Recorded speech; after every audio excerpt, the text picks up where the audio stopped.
live. What is going on, you all?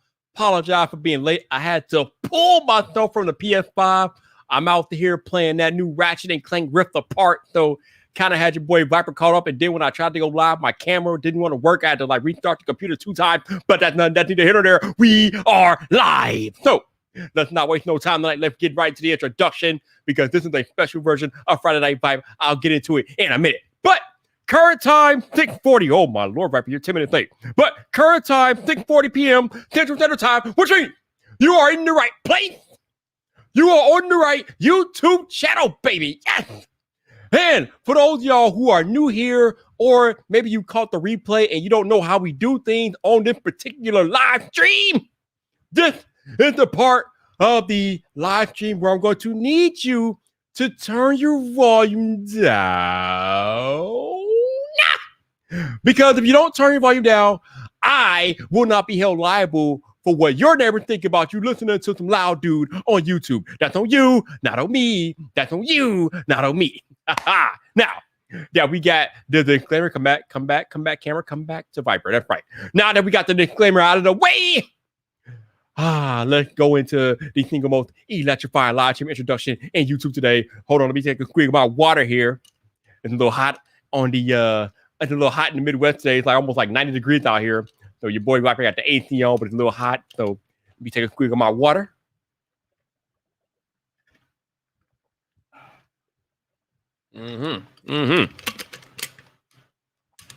Oh yeah.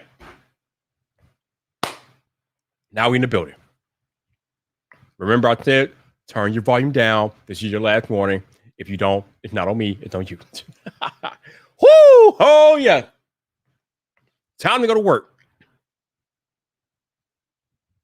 What's up, people? This your boy Viper, the man about tech, and we are live!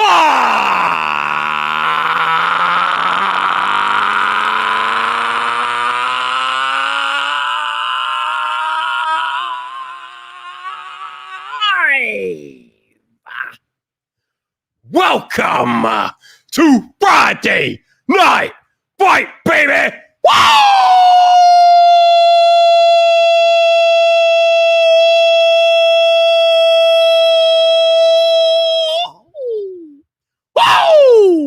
Oh, yes! It is that day again. We are back.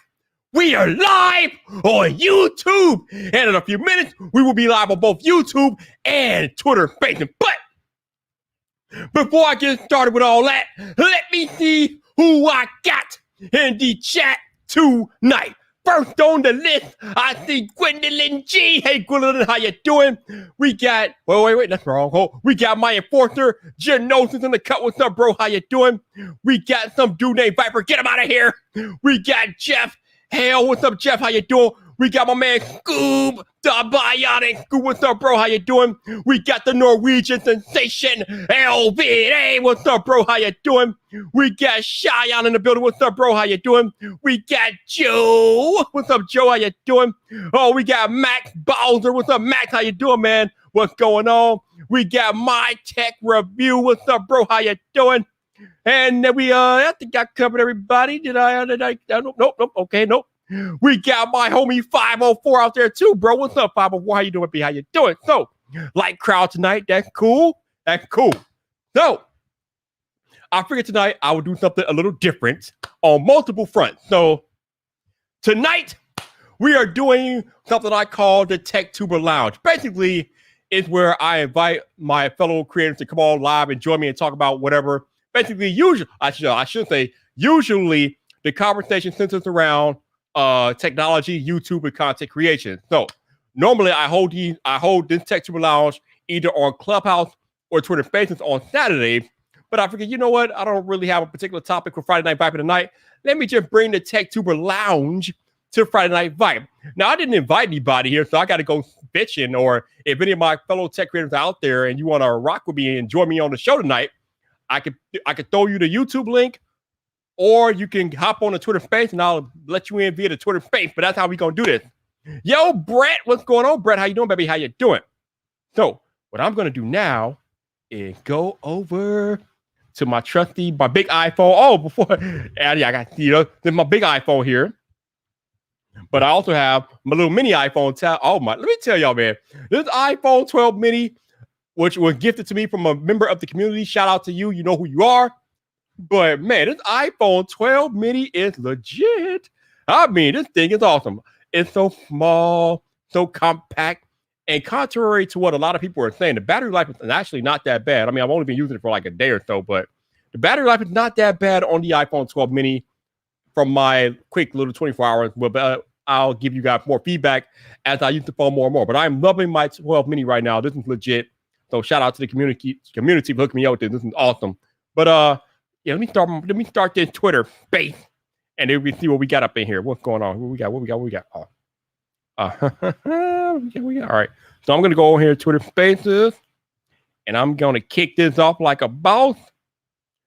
And yeah, Paul Peck, what's up, bro? How you doing, Paul Peck? What's going on? Appreciate you dropping by, bro. Thank you. All right. Oh yeah. All right. Okay. So now, okay, let me think on here. So it could be this. Okay, so now, oh no, that's somebody there. Okay, cool. So now we're on Twitter Spaces as well. So let me DM this, or let me tweet this out. Let me see, Friday night. I should say, hold on, let me type in the lounge. The lounge is open. So this might be a little weird for the people that are watching on YouTube. If you're watching the replay, if I do end up getting people on the on here from Twitter Spaces, then it's gonna be weird because obviously they're not gonna be on the screen on YouTube. So if you're watching the replay or whatever, if you're coming in here tonight and you're confused, where's the extra audio coming from? The extra audio is coming from people on Twitter Spaces. So they're there. They're just not on the stream with me on YouTube, but they're here on Twitter Spaces. I think we got Joseph out there in Twitter land. What's up, Joseph? How you doing? Appreciate you joining me for Friday Night Vibe tonight, man. Always good to see you. But yeah, TechTuber Lounge, we're live. Let's have a chat. Again, if you want to join me, let me know. I can bring you in via YouTube, or I can bring you in via Twitter Spaces. We can do it. I think Joseph wants an invite, so let's see if we can invite Joseph into chat with your boy Viper. This is cool. Always nice to have Twitter people come in on the Twitter. Also, we got okay, I don't go on here. Who is this? All right, we got hold on, let me see what we got here. All right, we got this some random person. I don't know who this random person is. I don't know.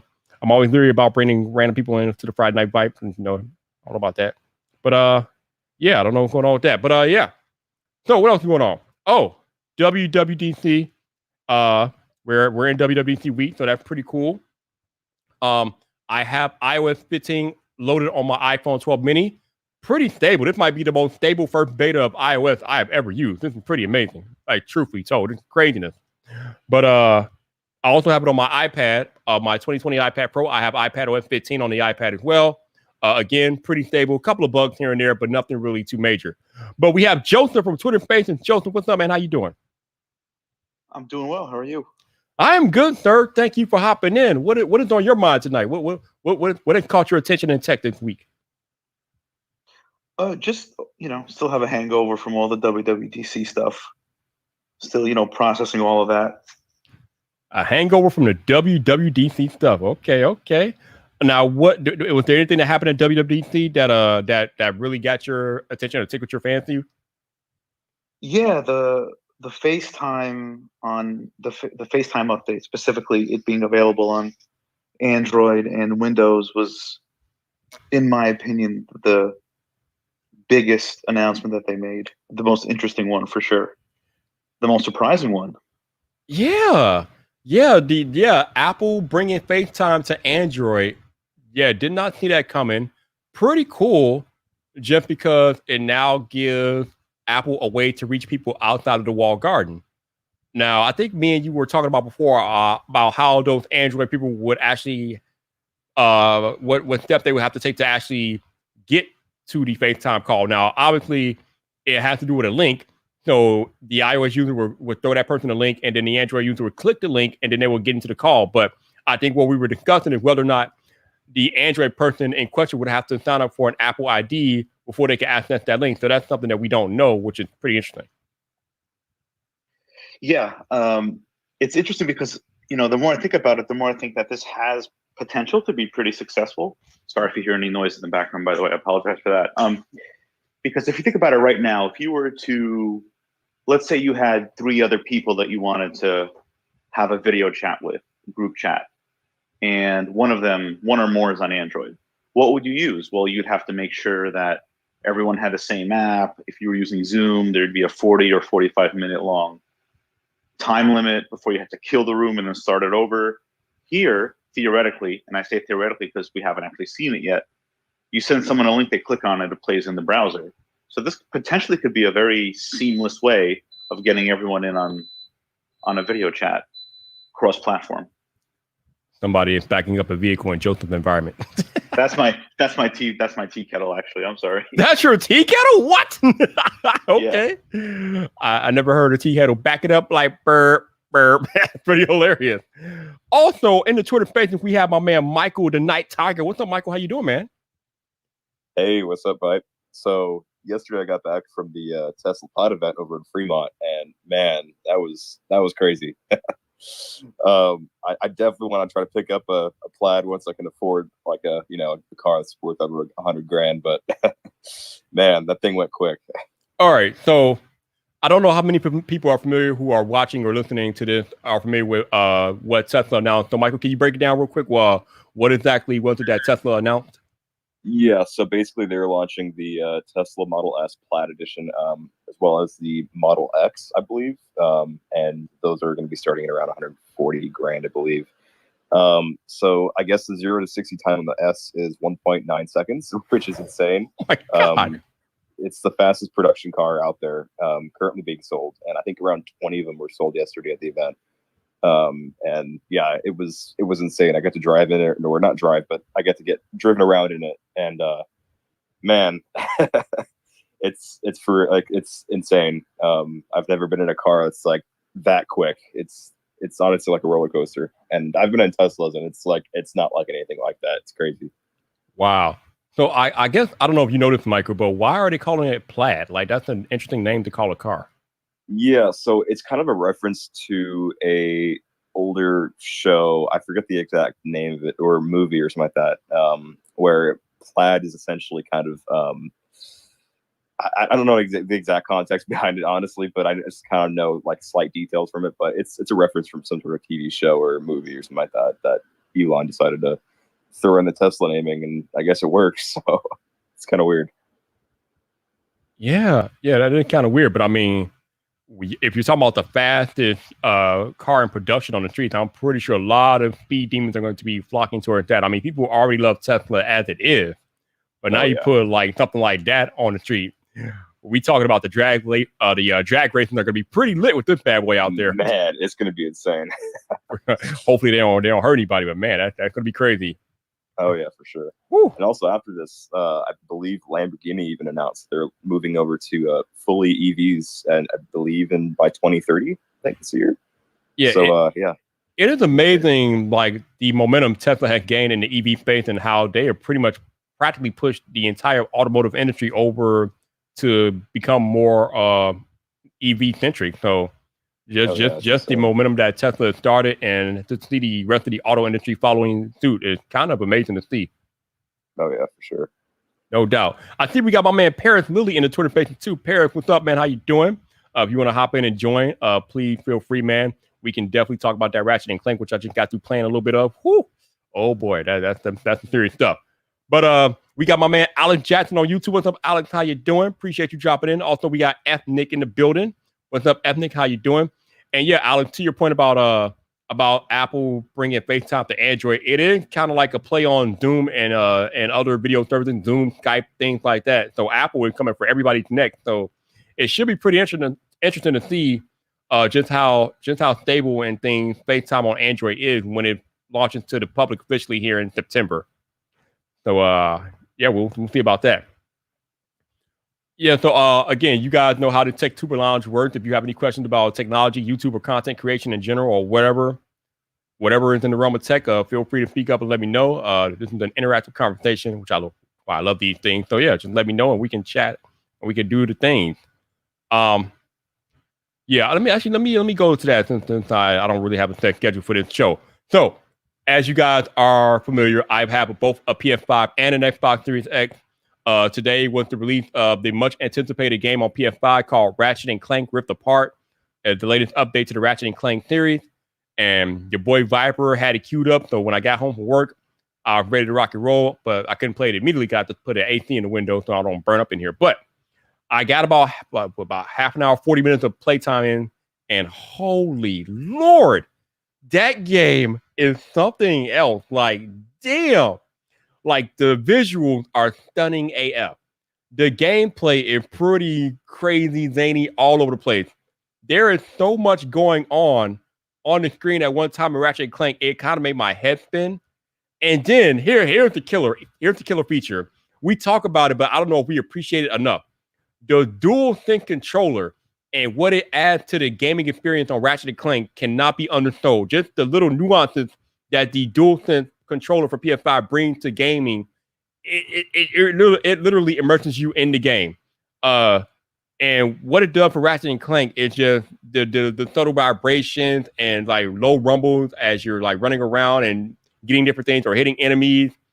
It's just the DualSense. Like, it's kind of hard to explain into words what the DualSense controller and that technology brings to the gaming experience, but the way that the developer can literally cater the DualSense to fit their particular gaming experience is nothing short of incredible in the gaming space. And Ratchet and Clank is already a good game by itself, but when you add in the subtle nuances and the immersion of the DualSense controller with it, I can understand now why people are calling this game of the year like already. Like it's good. I mean, Resident Evil Village is good, but it does not have the full immersion effect that Ratchet and Clank Rift Apart has. So, and I've only been playing for half an hour. So if I'm saying this stuff half an hour in, I can only imagine what the rest of the game is going to be like. But damn, man, Rift Apart is incredible. And Sony should pat themselves on the back for that one because that is an amazing experience. And I'm only half an hour in, but it's incredible. So shout out to Sony. They are going to be able to do some crazy things with the PS5. And we'll just have to see what other games they come out with. We know that Sony's working on 25 games. 12 of them, or I should say they're working on 25 exclusive titles. I think 12 of them are brand new titles never seen before. So, yeah, Sony and PlayStation. I mean, I could roast them for not having the Game Pass answer, but they still got the exclusive advantage for sure. All right, let's see.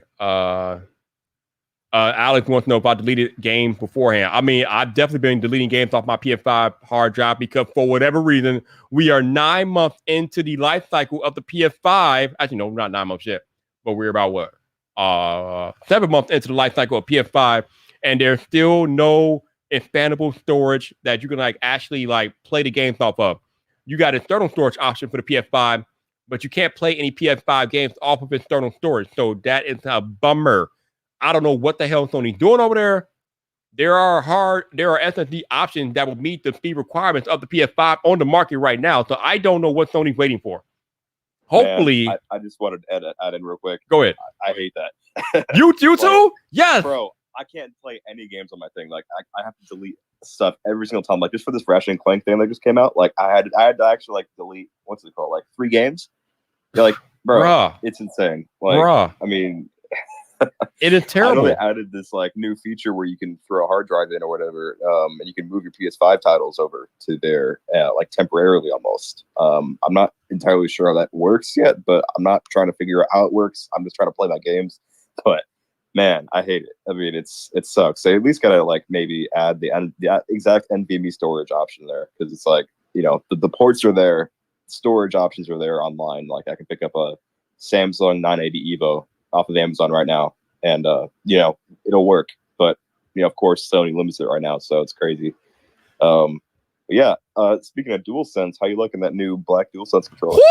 Oh my God, Michael! I'm glad you asked. Woo! Oh, it is Batman Black, and I love Batman. So that black DualSense PlayStation 5 controller is life. I love it, man. It's amazing. Woo! Man, it's for real though. It's awesome. Good. Like, I got mine from Colorware for you, let's see, a few months ago. And man, it's awesome. Like I couldn't wait for this thing to come out. Like I had to go on that trend, and man, the black just fits everything so well. It looks 10 times better than the white one. It's like it doesn't get dirty as easy. It's like it's awesome. Yes. If Sony were to make an all black PS5, that'd be killer too. But that controller is a nice start for sure. Oh yeah, for sure. Definitely. Yo, we got Jay Boogie on YouTube. What's up, Jay Boogie? How you doing, man? Appreciate you dropping in. Janosis wants to know if I watched the Battlefield 2040 trailer or 2042 trailer. I have. It looks damn good. Although I was kind of disappointed that they didn't show any gameplay, but apparently the gameplay is going to be shown this Sunday at the Xbox showcase or whatever they're doing. So yeah, that'll be pretty cool to see what Battlefield looks like in actual gameplay. So we're definitely looking forward to that. We got my man Andrew Edwards out here. Andrew, what's up, man? Andrew says Sony with the anti-consumer move. That is a day one feature. Yes! And it wouldn't be so bad if Microsoft didn't have an answer on day one, but Microsoft had an answer on day one to be able to add storage and play the games off of the storage that you can add. Clutch. Very clutch. The fact that we are 7 months into the life cycle of the PS5 and we still have no PS5 equivalent is mind-numbing. I am tired of playing musical chairs with my PlayStation games when I want to play a new one. It's so annoying. Sony, get it together already. Get it together. But it used to be the other way around, right? Sorry to interrupt. No, go ahead. What do you mean? Say used to. Well, I mean, with the previous gen, right? Like with the PS4, you could just pop it open and throw any laptop hard drive in there. But with the Xbox, you needed the special Microsoft approved external thing. Mm-hmm. So it feels like a step backwards. Definitely. Yo, Mr. Andrew Edwards, I don't know what you're doing tonight, but if you want to come in and have a chat with me, I would love to have you, man. You can join me via YouTube. I can throw you the link, or you can hop on the Twitter Spaces and join the space, whichever is easier for you. If you're available, I know you're a busy dude, but if you're available, come join me, man. Come have a chat with me. Yeah, Alex, E3 it officially starts on Sunday? No, tomorrow. It officially starts tomorrow. So yeah, E3 officially starts tomorrow. So that should be cool. I know Microsoft and Xbox are having their big game showcase on Sunday. And I think Nintendo, I believe, is on Monday or Tuesday. And Sony never comes to E3 anymore. So they won't show up, but they'll have their own event. So that's that. But yeah, E3 is here. Should be a pretty exciting time. Sucks that it can't be in person like we're accustomed to. But I think they'll be bringing back the in-person show next week. So that's pretty. I mean, they'll be bringing back the in-person show next year, I should say. Since we are pretty much all systems go on reopening everything, I know here in Chicago today, it was the official reopening day. So we are all systems go here in the Midwest, well, at least in Chicago. Everything is back to full capacity, sporting events, everything is back to 100% full capacity in Chicago. So yeah, it seems like we are finally getting on the other side of this pandemic, and people are they're coming back like they never left. So I thought that some people would be apprehensive about resuming their public life and being around a lot of people. No, people are tired. They're ready to go. So absolutely. So just to reiterate, you are listening or watching Friday Night Vibe. This is the TechTuber Lounge. We are simulcasting both to YouTube and Twitter Spaces at the same time tonight. I got a few people in my Twitter space. Shout out to my man Michael Pepper Tech. We got Datalore out there. We got Roland out there. What's going on? If any of you all want to come into the show and chat with me, let me know and I will bring you in. My man Andrew Evans said I can throw him the link, the YouTube link, and he may come if he can. So I'm gonna drop this link in the Twitter DMs if I can find him. Man, my DMs get so cluttered so quick. It's kind of crazy. All right. So Andrew, if you're still listening, I just dropped the link into your Twitter DM. Come if you're able. If you're not, I completely understand. But yeah, the TechTuber Lounge, y'all know how it goes. I bring people up. You talk to me about technology, YouTube content creation, and that's how we move out. So yeah, you are in the Twitter space and you want to join, let me know. Or if you're a creator, if you got a live stream set up and you want to join me on the actual live stream, I'll throw you the YouTube link. So just let me know, man. Let me know. But yeah, Ratchet and Clank, clutch, legit, awesome game. Definitely a contender for Game of the Year. But we still got half a year to go. So we got other games that are going to come out. And again, as I just alluded to, E3 is this week, so we'll see what games are announced at E3. I don't know, even if even if they are announced, I don't know if they're going to be games that are going to be announced at E3 that are coming this year, though. So I don't know, but we got Avidin that wants to come in and join the Twitter space. And let me get Avidin in here, and we can chop it up. I love having these interactive conversations. But what's up, Avidin? How you doing, man? What's going on, man? Appreciate you having me on. I was going to just basically ask Mason about, you said YouTube content creation and everything, and just wanted to, just see your thoughts on how to basically stay consistent as a music content creator, but not only doing music tracks, but it's like you want to make music for not like other music producers per se, but you don't only want to make music tracks. So do you have like any other ways of making content that can revolve around that? And just wanted to get some, hear your thoughts on that. So I'm not into the music thing, so I don't know how much help I'm going to be. But when you talk about being consistent and creating content, as I say all the time, it's not about what we as the creators want. It's about what the audience wants and needs from us. So I guess my suggestion to you would be figure out what your audience resonates with the most and make more of that.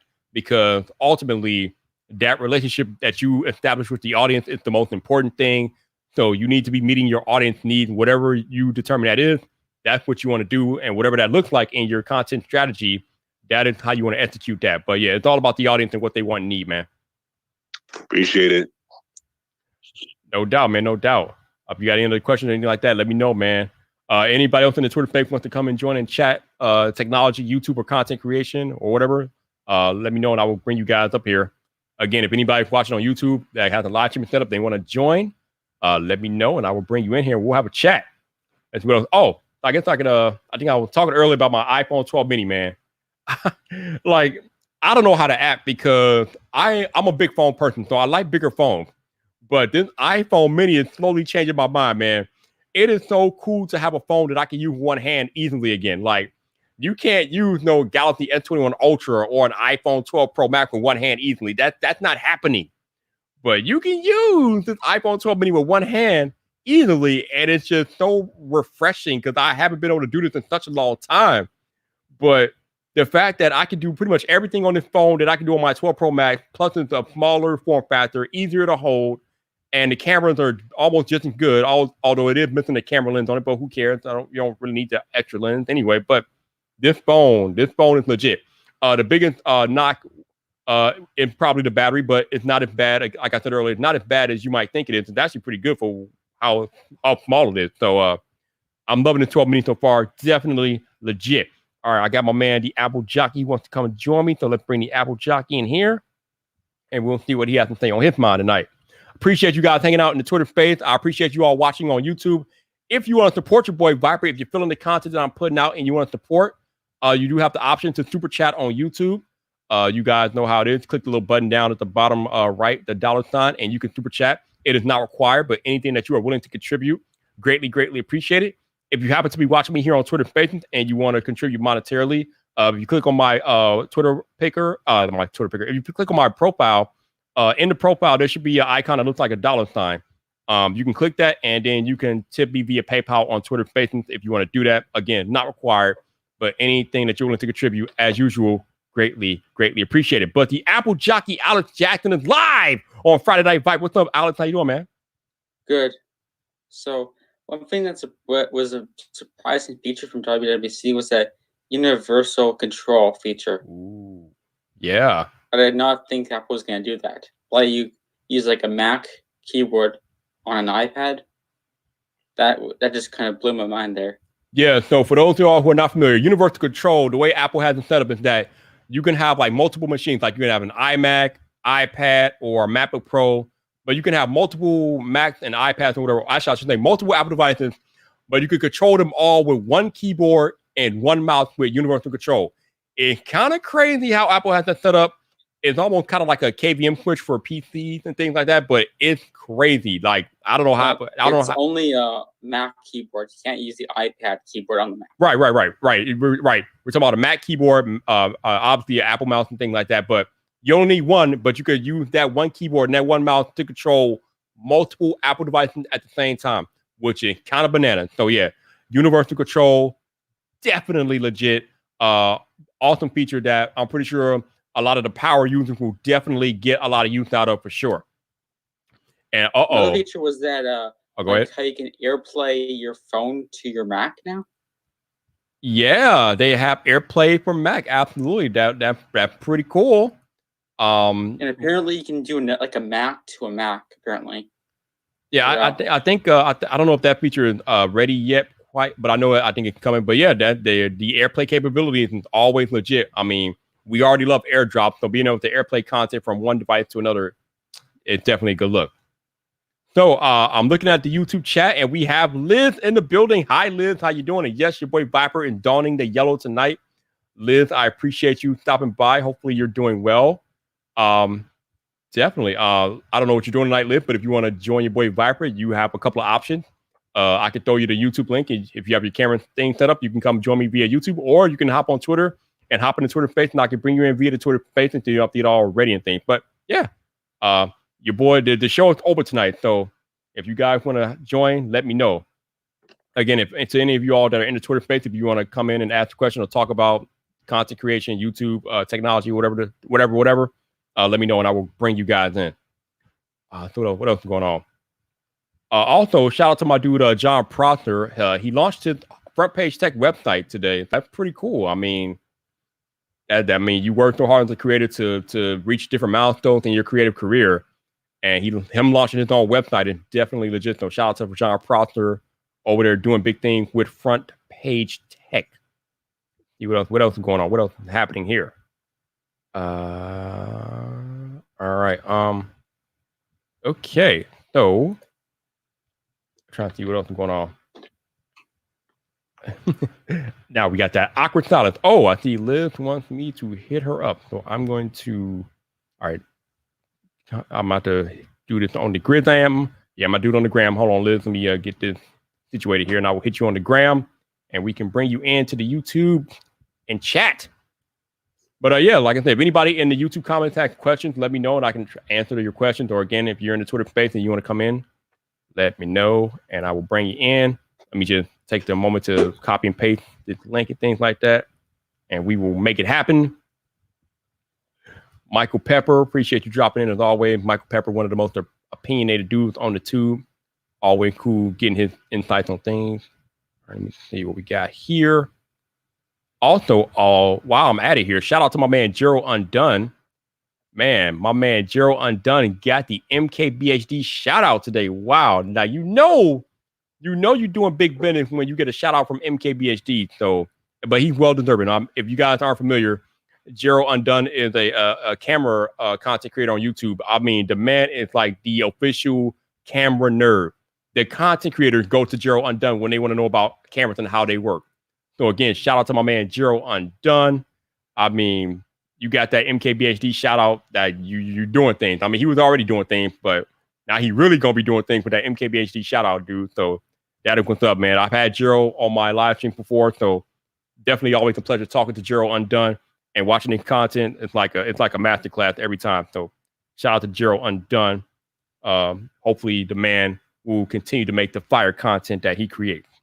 Now I am taking my talent to the Instagram here. We're gonna go find Liz, and there she is. And I'm gonna copy and paste. Alex, while I'm doing this, anything else that tickled your fancy at WWDC? Apparently on Mac OS, instead of like wiping it and clearing, you can now there should be in macOS like what you want to write that you can just securely wipe all the settings without having to reinstall macOS. Wait. So you're saying that you can wipe out macOS but like, not? You know how on iOS you can just do like you can just erase all the data, and then it doesn't like when you can do that's supposed to be capable on macOS. Like it'll just securely with the T2 chip, it'll securely wipe out all the settings and stuff and just refresh new macOS without having to reinstall. I must have missed that. I will be honest with you guys. They didn't mention it at the keynote. Oh, they didn't mention it. Okay. That would make sense. It's a feature I had to stop people talking about in their videos and stuff. Okay, because your boy Viper was kind of falling asleep towards the end of that keynote because it was getting kind of long and winded. No, this is like a hidden feature. Yeah, true. And I was just like, no. One of the other things that happened at the keynote that I'm pretty excited about is the ID to the Apple Wallet feature, where you can put your actual identification card in your Apple Wallet. Now, the problem with this right now is that Yeah, most states require physical identification. They don't accept the digital ID. But now that Apple has implemented this into their Apple Wallet, this might start the train for the process that the states and government have to go through to change the laws to where they will allow digital identification. Because as you guys know, once Apple takes something and makes it mainstream, or once Apple implements something, it kind of becomes mainstream. So hopefully this will steer Apple and this will steer the government and state into accepting digital identification, because I would love to just leave my wallet at home completely and not have to worry about it. As long as I have my phone on me, I can just present my ID. My other concern about it was being able to access it without unlocking your phone. But my dumb stuff, people reminded me quickly, like, yo, Viper, we use Apple Pay without unlocking the phone all the time. Like, it worked the same way. See, that's just me being silly, because I never used Apple Pay on my iPhone. Every time I use Apple Pay, I'm on the Apple Watch, so I completely forgot that when you use Apple Pay on your iPhone, it doesn't unlock the phone. It just opens up the wallet so you can access the cards and do what you got to do. So definitely there's already a way in place to access the wallet without unlocking the phone. So that's pretty cool, because you don't want to have a cop grabbing your phone and have access to all your business. That's just not acceptable. So definitely cool that that's already in place. But if they grab your phone, they point it at your face, and now your phone is unlocked. Come on, Joseph. It's not. You're gonna cover your face with your hand or do anything. You can stop that. I mean, good luck with that. You know what I mean? Like, I don't know. I'm okay with it in principle. I'm just very curious as to how they're actually going to implement this stuff. You know what I mean? Yeah, and like I said, laws in the details. Yeah, and laws still have to be changed before we even think about this. This is like a 3-year thing, probably at the very minimum. So I guess we'll find out. Miss Liz, I sent the link to your Instagram, so whenever you are ready, you can come on in. We got Tech Lover Mama here on the YouTube showing your boy love. I appreciate you, Mama. Thank you for that. Always good to see you. So thank you for hanging out for a little bit. Let's see what else we got. So I think Samsung is.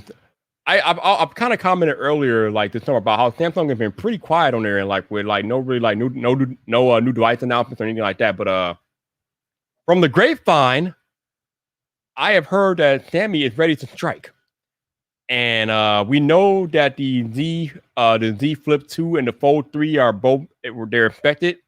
And it does seem like Sammy might be ready to strike with those at any time. So I'm expecting an unpacked event from Samsung pretty quickly here, probably in July or August. I think they usually do them in August. So don't they usually do one in August? Yeah, they usually do them. Yeah, they usually do it in August. So that's probably going to be their timetable, I guess, unless they want to get eager and pull it out there. But yeah. I know they're doing that thing with Google in something about Android Wear, that watch like.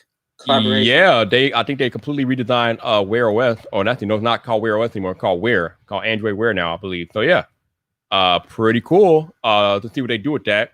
It's about time we got a Pixel watch and all that jazz. So time we got a more competitors for the Apple Watch, because right now it's just dominating the market. Bruh, let's be serious. Let's be serious, Alex. I don't care what Android is doing with their Wear. They're not touching Apple Watch. Apple Watch is a juggernaut that cannot be stopped. Okay, they can do whatever they want. It ain't gonna matter. I mean, they could, but it could be good for people who want to get a watch but don't want to pay a lot of money. Dude, you can get an Apple Watch for like $279, a brand new one. Like, the Apple Watch is not that expensive, man. Yeah, I know. I mean, people who have Android phones that don't want to, like people who, like, maybe we could see a Fitbit. Yeah. Where they have Wear. Yeah. Google about them. Yeah, and definitely good for the Android people that want Apple Watch like caliber device. It's good that Google is actually working on something like that. So we shall see what happens when it comes out later this year. Good for Apple as well. Matter. Oh, Apple is working with Google, Amazon, and to make smart home devices more compatible. Oh, right. Yep. So yeah, Joseph, you were saying good for Apple. Well, I think you're probably talking about what the competition aspect. Yeah, basically, like, with the iPad and the Apple Watch, Apple basically has no competition. And even if you love both of those devices, that's the last thing you want, because you want them to be nervous, right? You want them to be forced to innovate as much as quickly as possible. Definitely. Shout out to Fit Blonde Fitness for the super chat 99 on the YouTube. I appreciate you, Fit Blonde. Thank you for stopping through and hanging out. Hopefully all is well with you. So Genosis is asking, am I going to upgrade to a Fold 3? This is a very, very good question, Genosis. The Fold 2 is good. It's better than good. It's great. So it is going to take a phenomenal device to make me upgrade from my Fold 2 to a Fold 3. Samsung is going to have to completely knock it out of the park with the Fold 3 because I am in love with my Fold 2. So that could be a hard one, man. Like, and the other thing is that the Fold 3 is going to be uberly expensive. So it's really going to have to be like an out-of-worldly device for me to consider upgrading, especially with how much it is and how much I love my Fold 2 already. So I don't know. We'll see what they bring to the table, but it's going to be hard, man. It's going to be hard. So the durability is fine with it? It's holding up fine? Oh, dude. I don't know if you all watch Zach and Jerry Rig everything. If you watch his Fold 2 teardown, it's a tank. It's literally a tank, and I've learned in my experience that the Fold 2 is a tank. So the durability is not a question mark at all. So I know with the Fold 1 that the screen after a while it would start to peel off or something. Yeah. The Fold 1 was terrible. It was terrible, but Samsung went back into the lab. They fixed their mistakes, and they made the Fold 2 a beast. So it's definitely a beast. However, right now we have a guest on the YouTube. I gotta bring in the bubbly one, awesome up and coming YouTuber, Miss Liz, and then the building. Hi, Liz. Do you see I got Viper dress code on? You got the yellow. I see the yellow. That's what's up. I appreciate you. I did this just for you, Vibe. Oh, I appreciate you. Thank you. How you doing today? I'm doing good. I was just chilling. I was all cuddled up in bed watching. I was like, I'm gonna watch back-to-back Derral Eves videos, take all the notes. And then you came up in my notifications and I was like, hang out with Viper or like do homework. Yeah, who wants to do homework? Nobody. So now we know what kid I was in school. Now, you mentioned Derral Eves. Did you happen to buy his book by chance, The YouTube Formula? Oh, it's not right there because you know where it is? It's upstairs at my dining room table because it is like I was rereading chapters. Yes, it's normally on the shelf right here. For those of y'all on Twitter facing that can't see what I'm actually doing right now, I am holding the YouTube Formula written by Derral Eves in my hand. I have one. I need to finish reading it, but what I've read so far, it is amazing. It's amazing YouTube advice and backstory and retrospective on how he got to where he is in the YouTube game today. So shout out to my man Derral Eves. Him and Derral and me and Derral will be reunited very shortly here because in September, your boy Viper is flying out to LA to attend VidSummit 2021. I am going to be there. I am coming back. It's been 3 years since Viper has been to LA for VidSummit, but I am coming back. I will see you, Derral, in 3 months. Your boy Viper is coming back, so it'll be cool to see him and everybody else in person again because it's been too long, man. It's been too long. He's like, I call him the Yoda. Is Yoda the right one? Star Wars Yoda. He's the smart guy. He's the Yoda of YouTube. Am I right? Oh, dude, he's a wizard. Absolutely. Oh my god, yeah. So that's what I was doing, but now I'm hanging out with you. Should know since it's not to see a physical book. It's so funny because normally I don't buy physical books. I buy all my books through what the hell Apple calls it? iBook, I think. iBook. Because I just like to have them available on my iPad and did that and the other. But I'm like, you know what? The thing about reading on iPad. Books now. Wait, what? What was that? Apple Books now they renamed it. They renamed it. Oh, okay. So yeah, you know what I'm talking about. But the thing about reading on iPad is that the notifications are distracting AF, and it gets kind of annoying. So I'm like, you know what? I'm gonna buy this physical book because I do not want to be interrupted by notifications when I'm trying to read on my iPad. So I brought the physical book, and we're good to go, and I'm enjoying it. So. Don't you have to sit there with a highlighter too? Like I have to highlight and underline and write notes. I mean, maybe when I go back there, maybe if I reread it, but I'm just reading it straight through without really highlighting anything right now. So, Shelly, sorry, I got distracted. I know we got Miss Shelly saved today. Hey, Shelly, how you doing? I don't know what you're doing tonight, Shelly, but you are in the TechTuber Lounge, and you know how this goes, Shelly. So if you got time, you got a couple of options. I can throw you the YouTube link, Shelly, and you can join your boy Viper on camera, or you can hop over to Twitter Spaces, which I'm also broadcasting this tonight, and you can join me on Twitter Spaces. So, Shelly, if you have time and you want to join me, you got one or two options. Let me know which one you want, and I will gladly get you in here and we can chat. Yeah, Shelly, absolutely. So I got a question for you, Vipe. What's up? When people are in the backstage, can you see the video? Yes, I saw you. I saw you dancing. Yes, I saw it. I was trying to distract you. I was like, I hope he can see me, and I hope I'm distracting him and making him upset. I saw you, but you can't distract me. Once Friday Night Viper goes live, that's my zone right there. I'm not distracted. Oh, I'm such a bad friend. No doubt. Wait, we're celebrating retirement. Wait, what? Retirement? Wait, huh? I know you got the new gig, but what is this retirement stuff I'm talking about? But yo, shout out to Shelly for the new gig. She is going to be working with TubeBuddy, so that is pretty awesome, Shelly. So shout out to you. Like I told you on Twitter, they could not have picked a better person for that role. So I hope you go in there and crush it, which I know you will. So shout out to you. You go enjoy your dinner. Do not let Viper stop you from enjoying your dinner. You do that, and we will definitely catch up later on, no doubt. Absolutely. I want to see Insta pics of the dinner, Shelly. She wants pictures. I want pictures. She wants pictures. So, Liz, I know you. I'm pretty sure you're familiar with the TechTuber Lounge. We talk about technology, content creation, and YouTube in here. So, you got any YouTube wisdom to drop on us tonight? You know what? Honestly, guys, I was just studying Derral and listening to him talk about really, really, really, really knowing your audience of because he starts new channels. He starts 2 new channels a year. Mm-hmm. Right. Okay. And so the big thing I was taking away, because I started a new channel, right? And I'm just letting her grow organically. I'm just letting her do her thing and looking at his analytics. And he's just they just let YouTube do their thing. So he's only got the video that he brought up. He had 72 views on the first video, which are Derral Eves, right? 72 views. And all of us growing YouTubers are we suck, right? But then he showed the analytics of how it really is 4 or 5 months later, and then the channel just takes off. And I was like, yep, man, study those people that watch the content around your content. Mm-hmm. And so that's kind of my new focus. Yeah. So the cool thing about YouTube, if you go into the analytics, if you have enough data, because you have to have enough data for this, but if you have enough data, you can see the channels that your audience watch and videos that your audience watches well. So you can see what channels they're watching and the other videos that they're watching that are in your niche. So that is a good gauge if you're stuck on trying to figure out what content to do. Just go to your YouTube analytics and check out and see what your audience is watching. And that will definitely give you ideas. Yes, that was big. Definitely. Absolutely. Also, I got to shout out my man, Steve Moser, who is in the Twitter Space and chat. Steve, what's up, man? How you doing? If you want to come on the show tonight, let me know, and I will gladly bring you up here. We're talking about technology, YouTube content creation, all of the things. Obviously, we are coming off of WWDC, so we can definitely chat about things that you like from WWDC. And right on cue, Steve is coming on to the show. See, I love these things. Is he dressed in yellow, though? Well, I can't see him. He's on Twitter Spaces, so I don't know what he's wearing. So, oh, dang. But he's here. Steve, hello, sir. How are you? Hey, guys. What's up? It's been a while. It has been a while, man. How you been? Busy, very busy. Oh yeah. I'm pretty sure you've been busy digging through the WWDC code and everything, right?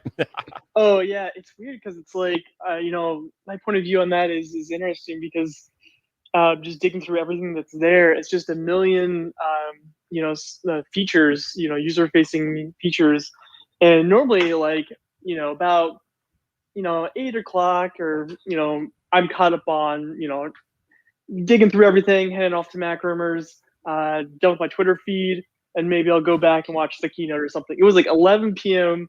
Monday night, and I was still going through code. I didn't even get to the Mac or WatchOS or anything. There's just so much there.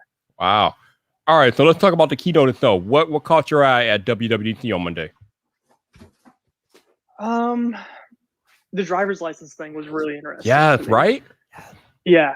Is that something that just felt still so far off with just how much they have to get governments involved with that, and then not only just driver's license, but even bringing it to the point of I guess they said something about the TSA or passports or something.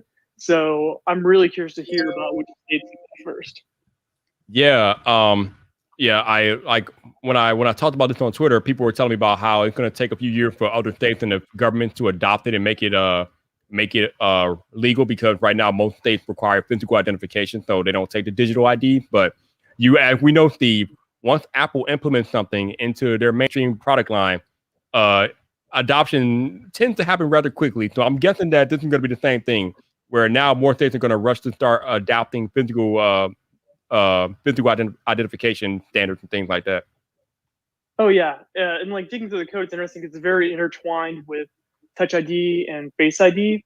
And so I thought that was interesting. It's like if you try to like reset Touch ID or Face ID, it's going to make you reset that whole driver's license thing. And like to set it up, you're going to have to like, I don't know if there's like a third party involved or something, but like you definitely have to like respond to what the screen's telling you to do, like to look around or move your eyebrows or something. Like it's called like a quote unquote liveliness check.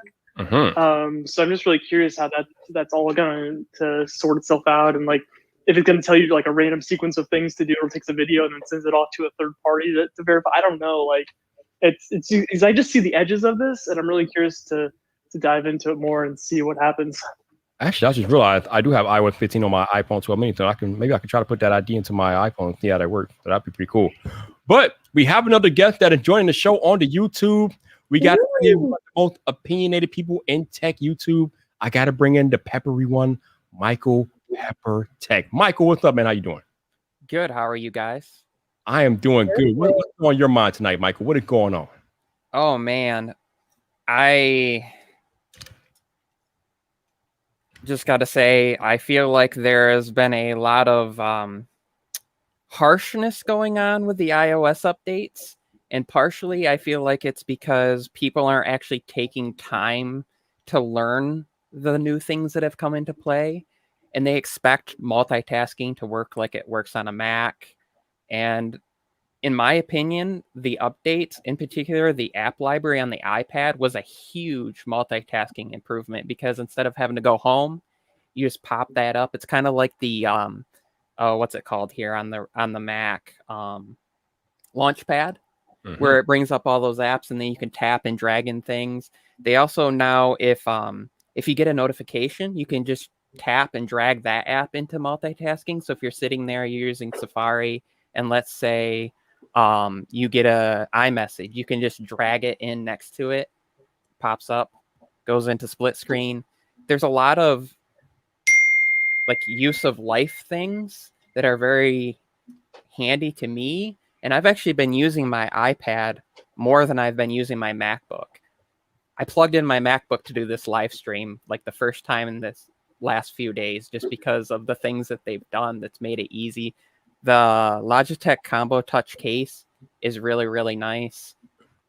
Some of the transfer speed benefits of the M1 chip, there's some encoding stuff that's going on in the background for converting to H.265 and H.264 and LumaFusion. You can split screen LumaFusion, so I do that and I'll export, and then I'll bring in Pixelmator and do my thumbnails at the same time. So there are a lot of multitasking things there. If you look at Mac OS and how the desktop mode works, where you can drag up to the top and create those virtual desktops, or if you go full screen, you can swipe between and then you drag them next to it. That's very similar to iPad OS, and they kind of brought that over to Mac OS from the iPad originally. There's a lot of continuity. Michael, do you have the new M1 iPad Pro? I do. Okay. So I got. Okay. How do you know if you have the M1 iPad Pro? Like, does it say something somewhere on it? No. Yeah, you can laugh at me. That's totally fine. No. It's a legitimate question, but there's no way to tell if you have the M1 iPad unless you turn it on. There's no way to tell. No, I mean, I have it on. I'm on it right now. It doesn't say in like system preferences or something. Oh, you have one too. Oh, okay. I think I do. Yeah. Okay. Yeah. I mean, the only way you would know is like if you run Geekbench or something and it pops up and it tells you the what processor you're using. So there's no way. But other than that, it looks the same as last year's. I mean, if you pop on the cameras and you start using FaceTime, there's center stage, and there are certain things like that are only. I wish you were here and you could teach me how to drive my MacBook. Just whatever you do, don't use the MacBook cameras for Pete's sake, hopefully. Oh, wait, I'm on my MacBook camera. Unless you have really good lighting like you do. I can tell you have good lighting. Camera. I can tell you have good lighting. If you want to know what iPad you have, you can go into settings and go into general and about, and it will tell you what model you have and what generation. So that's another way you can tell which iPad. The whole entire Viper Nation is laughing at me now. They're all like, why is this girl here? No, not at all. Not you have good lighting though, so that works. You are always welcome here. That's my window. Hey, natural light is the best. Natural light is definitely the best. Mike, I have a question for you though. You know, Michael, because you are a tech creator, you are in the space. You know that there's been a little bit of a controversy about these M1 iPad Pros and what we did not get or hear at WWDC. So, Michael Pepper, Tech, are you mad at Apple for not bringing the iPad OS up to a level that is more productive? I disagree with that statement entirely, because I feel like it's laziness if you don't learn the operating system and you expect it to be a Mac. It's not a Mac. It's like saying your iPhone should be able to do everything that your Mac can do just because it's running an operating system that derived from Mac OS. I mean, the original iPhone operating system derived from Mac OS, but you didn't expect to be able to do a lot of the tasks. Yes, an iPad is a bigger screen, but you're also talking about touch interface. You're talking about thermal limitations. Because yes, the MacBook Air can do a lot of things, but the display being attached in line with all of your components is heating things completely different. You have more surface area on an iPad, on a MacBook, because you have all the surface area where the display is that's separate from the processor unit and the battery, and the there's limitations with that. You're shoving all these components into a much smaller device. And I would even say with the 12.9 inch, because of all of those LEDs, that's going to be more heat, more to adjust for. And the M1 chip has different technologies within the iPad as it does within the Mac. There are certain things like the ability to use basically like virtual memory, where the swap memory, where Mac OS can utilize your physical storage beyond the dedicated RAM to do some crazy things. Like I had 54 gigs of swap memory running in Pixelmator because I had 10 machine learning super resolution layers running on in Pixelmator Pro on my Mac. If I tried that on my iPad, I guarantee it would have crashed as soon as it maxed out the RAM, because it can't grab and try to use storage as memory in the same way. There's certain things that allows app developers some forgiveness on Mac OS that just doesn't really exist on the iPad. And even with 16 gigs, I feel like what would happen is people would complain. They'd say, well, it's crashing because 16 gigs isn't enough for my massive 4K 10 layers of video with all of these, what do you call it?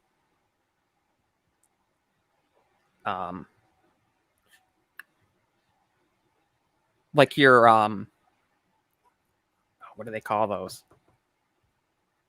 What are you talking about, the timeline or something? Or? Oh, like how music, you have plugins. Like, and the other thing is the sandboxing within apps. So Apple would have to open up and allow basically apps to communicate with each other, so that if you have a plugin, they would either have to allow it to install within Final Cut, but then that would keep it from being able to be used within any other app. Or they would have to allow you to have a plugin app, but then allow that to communicate with Final Cut. And the way things are done, mainly for security purposes, it just wouldn't work. They would have to completely rewrite how iPad OS and iOS works, basically from the ground up. So basically, if I'm understanding you correctly, Michael Pepper, you're saying that the people that were excited or getting excited about their iPads having 2 terabytes of storage, 16 gigabytes of RAM, thought that they might get Final Cut or Logic Pro on the iPad. What you're saying, Michael Pepper, is that those people should have never been excited in the first place. That's what you're saying right now. And you got to remember, we're only 1 year into this conversion, where the Mac is getting silicone now and the iPad has had it in the past, but Final Cut is on the Mac, so they have to convert that direction, which is way more difficult to do than kind of the emulation that almost goes on by bringing iPad apps and iOS apps over to the Mac. Is a much easier direction to go, because you're not really rewriting anything. It's kind of like I can run Windows in VMware on my Mac, but it's virtual.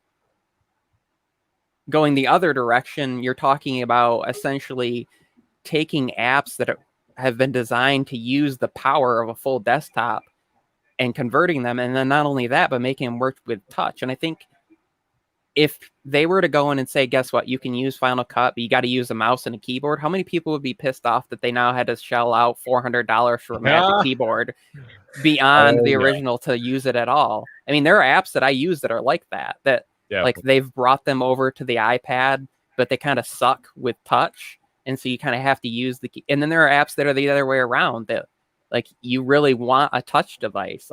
There was a video, and I'll try to find it and I'll send it to you afterwards, where a guy actually took Final Cut and he used Sidecar on his iPad to use it in touch originally, and then he used Jump Desktop so he could do it remotely.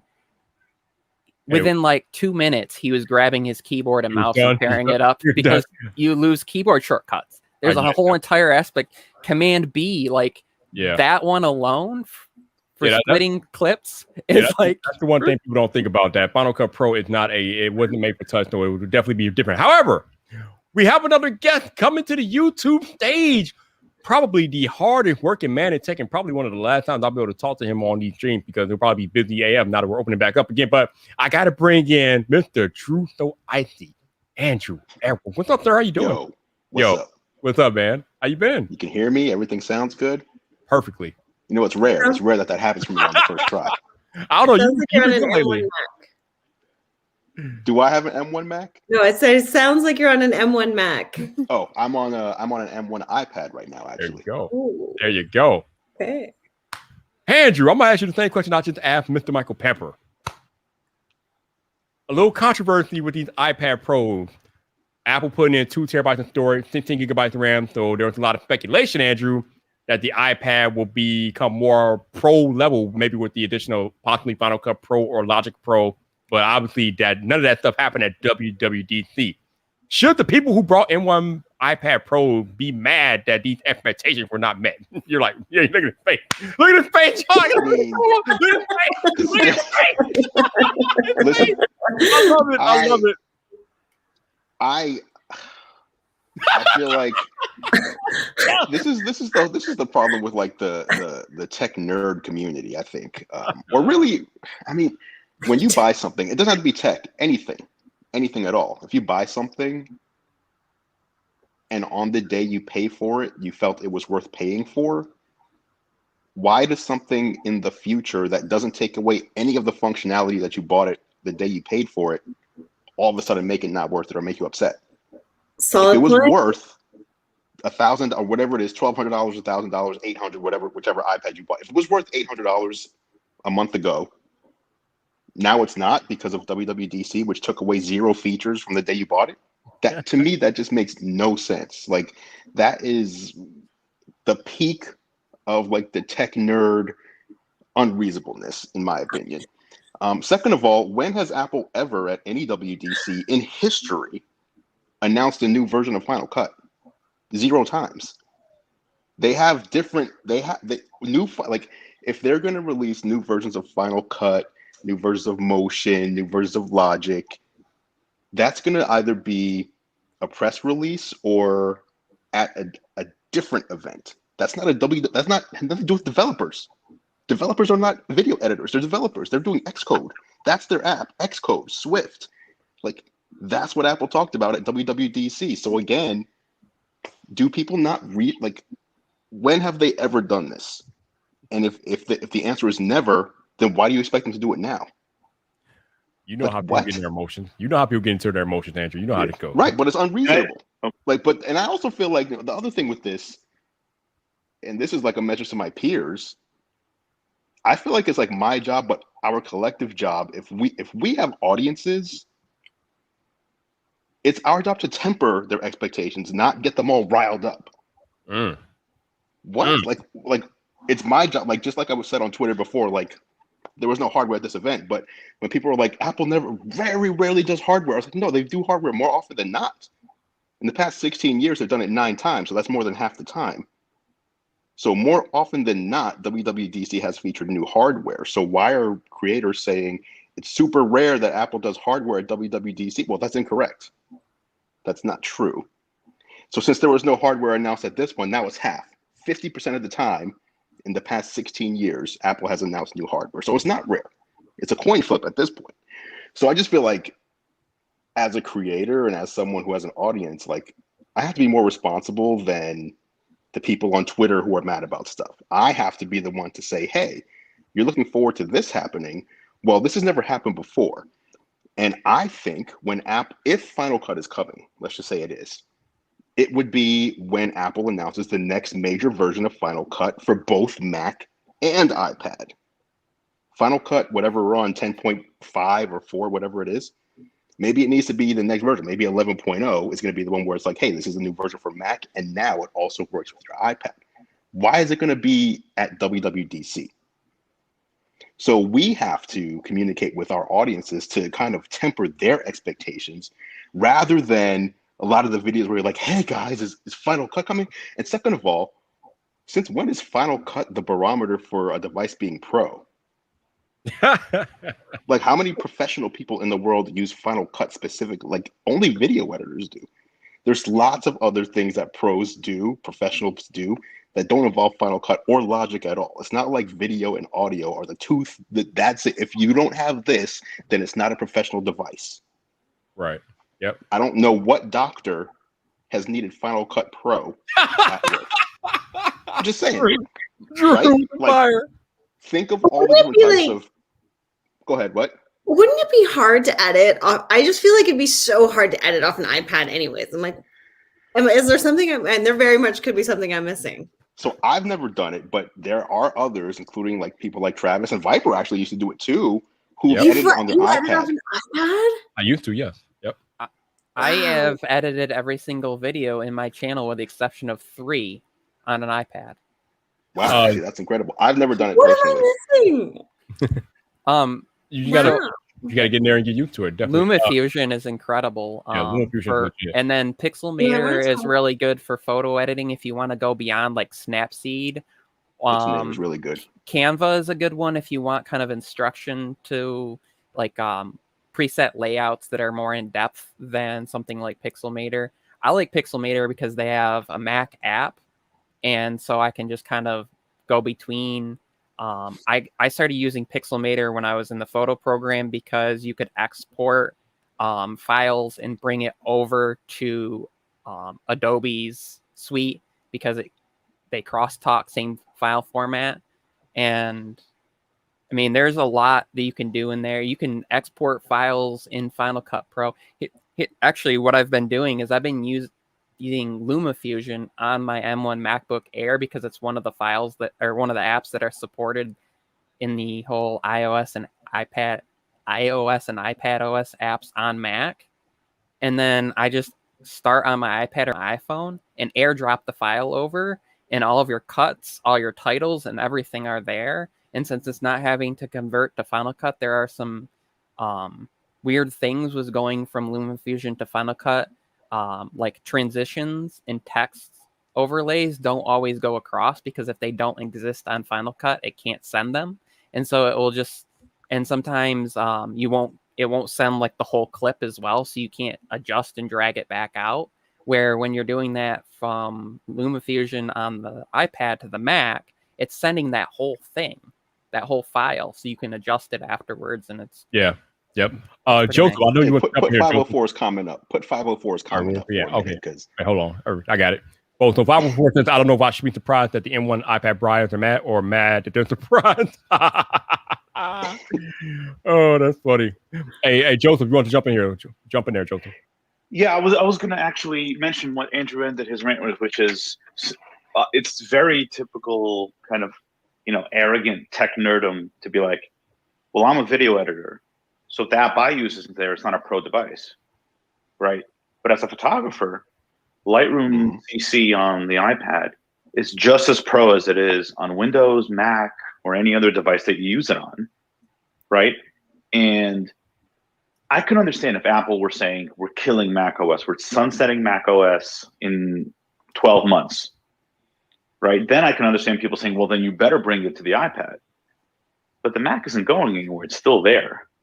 So it's very strange to me that people are buying iPads and then they get mad that they're iPads and that they're not Macs when there was nothing stopping you from buying a Mac, especially when you're talking about the iPad Pro and the 12.9-inch iPad Pro, which costs around the same money as the iPad, or excuse me, as the MacBook Air, obviously depending on the configuration of either device that you get. So you decided to get an iPad instead of a MacBook, and then you're complaining that you got an iPad and not a MacBook. I don't understand the logic. Whoever does. I'm with you. Andrew, Yeah. WWDC. What's something that WWDC, if I can talk, what's something that happened there that jumped out at you? Getting to talk to Craig was crazy. Feature wise, I felt like the most impressive thing for me, even though visually the universal control, I think it was called, where you can use the keyboard and mouse across devices, visually was very impressive. I felt like SharePlay was the thing that kind of raised my eyebrows. Like, that is like peak ecosystem right there. Yes. Like, hey, let's watch this movie together at the same time. We're already connected on FaceTime. I'm going to hit play. It's going to hit play on your side. And then if you want, AirPlay it to your TV. And now we're watching. Either of us can pause or fast forward or whatever if we want to talk about something. Same thing for music. Same thing for third-party apps. The one that actually caught my eye was TikTok, because those are really quick videos. So imagine you could even be in the same room with someone, like they're on another couch or something. Like, hey, like you pull up SharePlay just to show them TikTok. Like, that to me, that is an experience that you're not going to find elsewhere. Like, you don't have that on Android or Windows in the same way. And the other thing, it's not quite as cool, but it's just, again, going back to ecosystem. Viper, if you send me a link to a news story and then Liz sends me a podcast, and then it was like 2 weeks ago when we have the super active message thread. Right now, if I don't remember the name of the podcast, search does not help me. I have to scroll, let it load, scroll, right? Now it's just I go into podcast and there's a whole new section that says shared with you. There it is. I go into the news app. Here's shared with you. Here's what Viper sent me 2 weeks ago. I go into the TV app. Here's that TV show or movie that my friend, like, it's just right there. Like, it's same thing. You're not going to get that anywhere else because these are all Apple's apps. So they're able to take what comes into iMessage and then populate the rest of the apps in their ecosystem with what people have shared. That is so brilliant.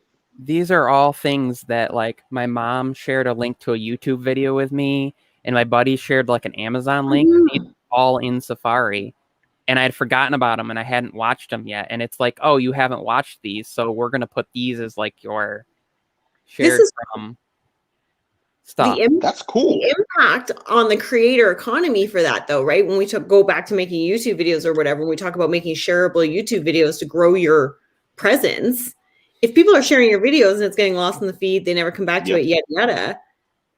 That's a level up. And if you're FaceTiming with somebody, you can click a button that looks like a little talk bubble, and it now pops iMessage open and brings your FaceTime into like the PIP, so you can go right into an iMessage chat at the same time as you're FaceTiming, which I know is like Skype and stuff has had that, but the integration. And then you're sitting there and you're like, oh, I need to show you something on my screen share. Like that, just fluid right there, just built in, and you're not having to switch in and out of apps. And then Andrew and I are FaceTiming and he sends me a link. And I'm like, oh, I'll check it out later. I go open a Safari later, and it's like, oh, hey, there's the link Andrew that shared with me. I should probably check this out. Like that all together, you can get a lot of these features, but they're not native. So it doesn't happen as cohesively. Like if you sent me a link in Twitter or in WhatsApp, and then I open Chrome, it's not going to be there. I'm going to have to go through WhatsApp and like click or I'm going to have to go, previously you could go into iMessage and you could click and it would bring up like all the photos and the links, that stuff. It's just not as smooth. The other thing I really liked with photos was the idea that, like, let's say all four of us were hanging out and we went to like, I don't know, I live in Michigan. So we went to Pictured Rocks in Michigan, and we're all hanging out and we're taking these pictures of this beautiful, like landscape and stuff. and we each send photos to each other from the event, those will all show up under like one main photo in my photos, and I click on it, and it's smart enough to realize we were all there, and then also smart enough to be like, well, you don't need 15 copies of a photo that looks the same, so we'll just get rid of those few. Because you might all have that like one family member that sends you 15 photos of like their kid that it's like a slightly different pose or like something. It just does that and puts those all together. That smart aggregation. It's getting smarter and smarter. It's kind of scary. And Siri being offline freaks me out. Like I turned airplane mode on and you can launch your apps. You can do so much in there. Freaks you out. Siri being offline is about damn time. That's what I feel like. Thank God. And shortcuts is one of my favorite things too, is shortcuts, because I have lights that are Google Home supported.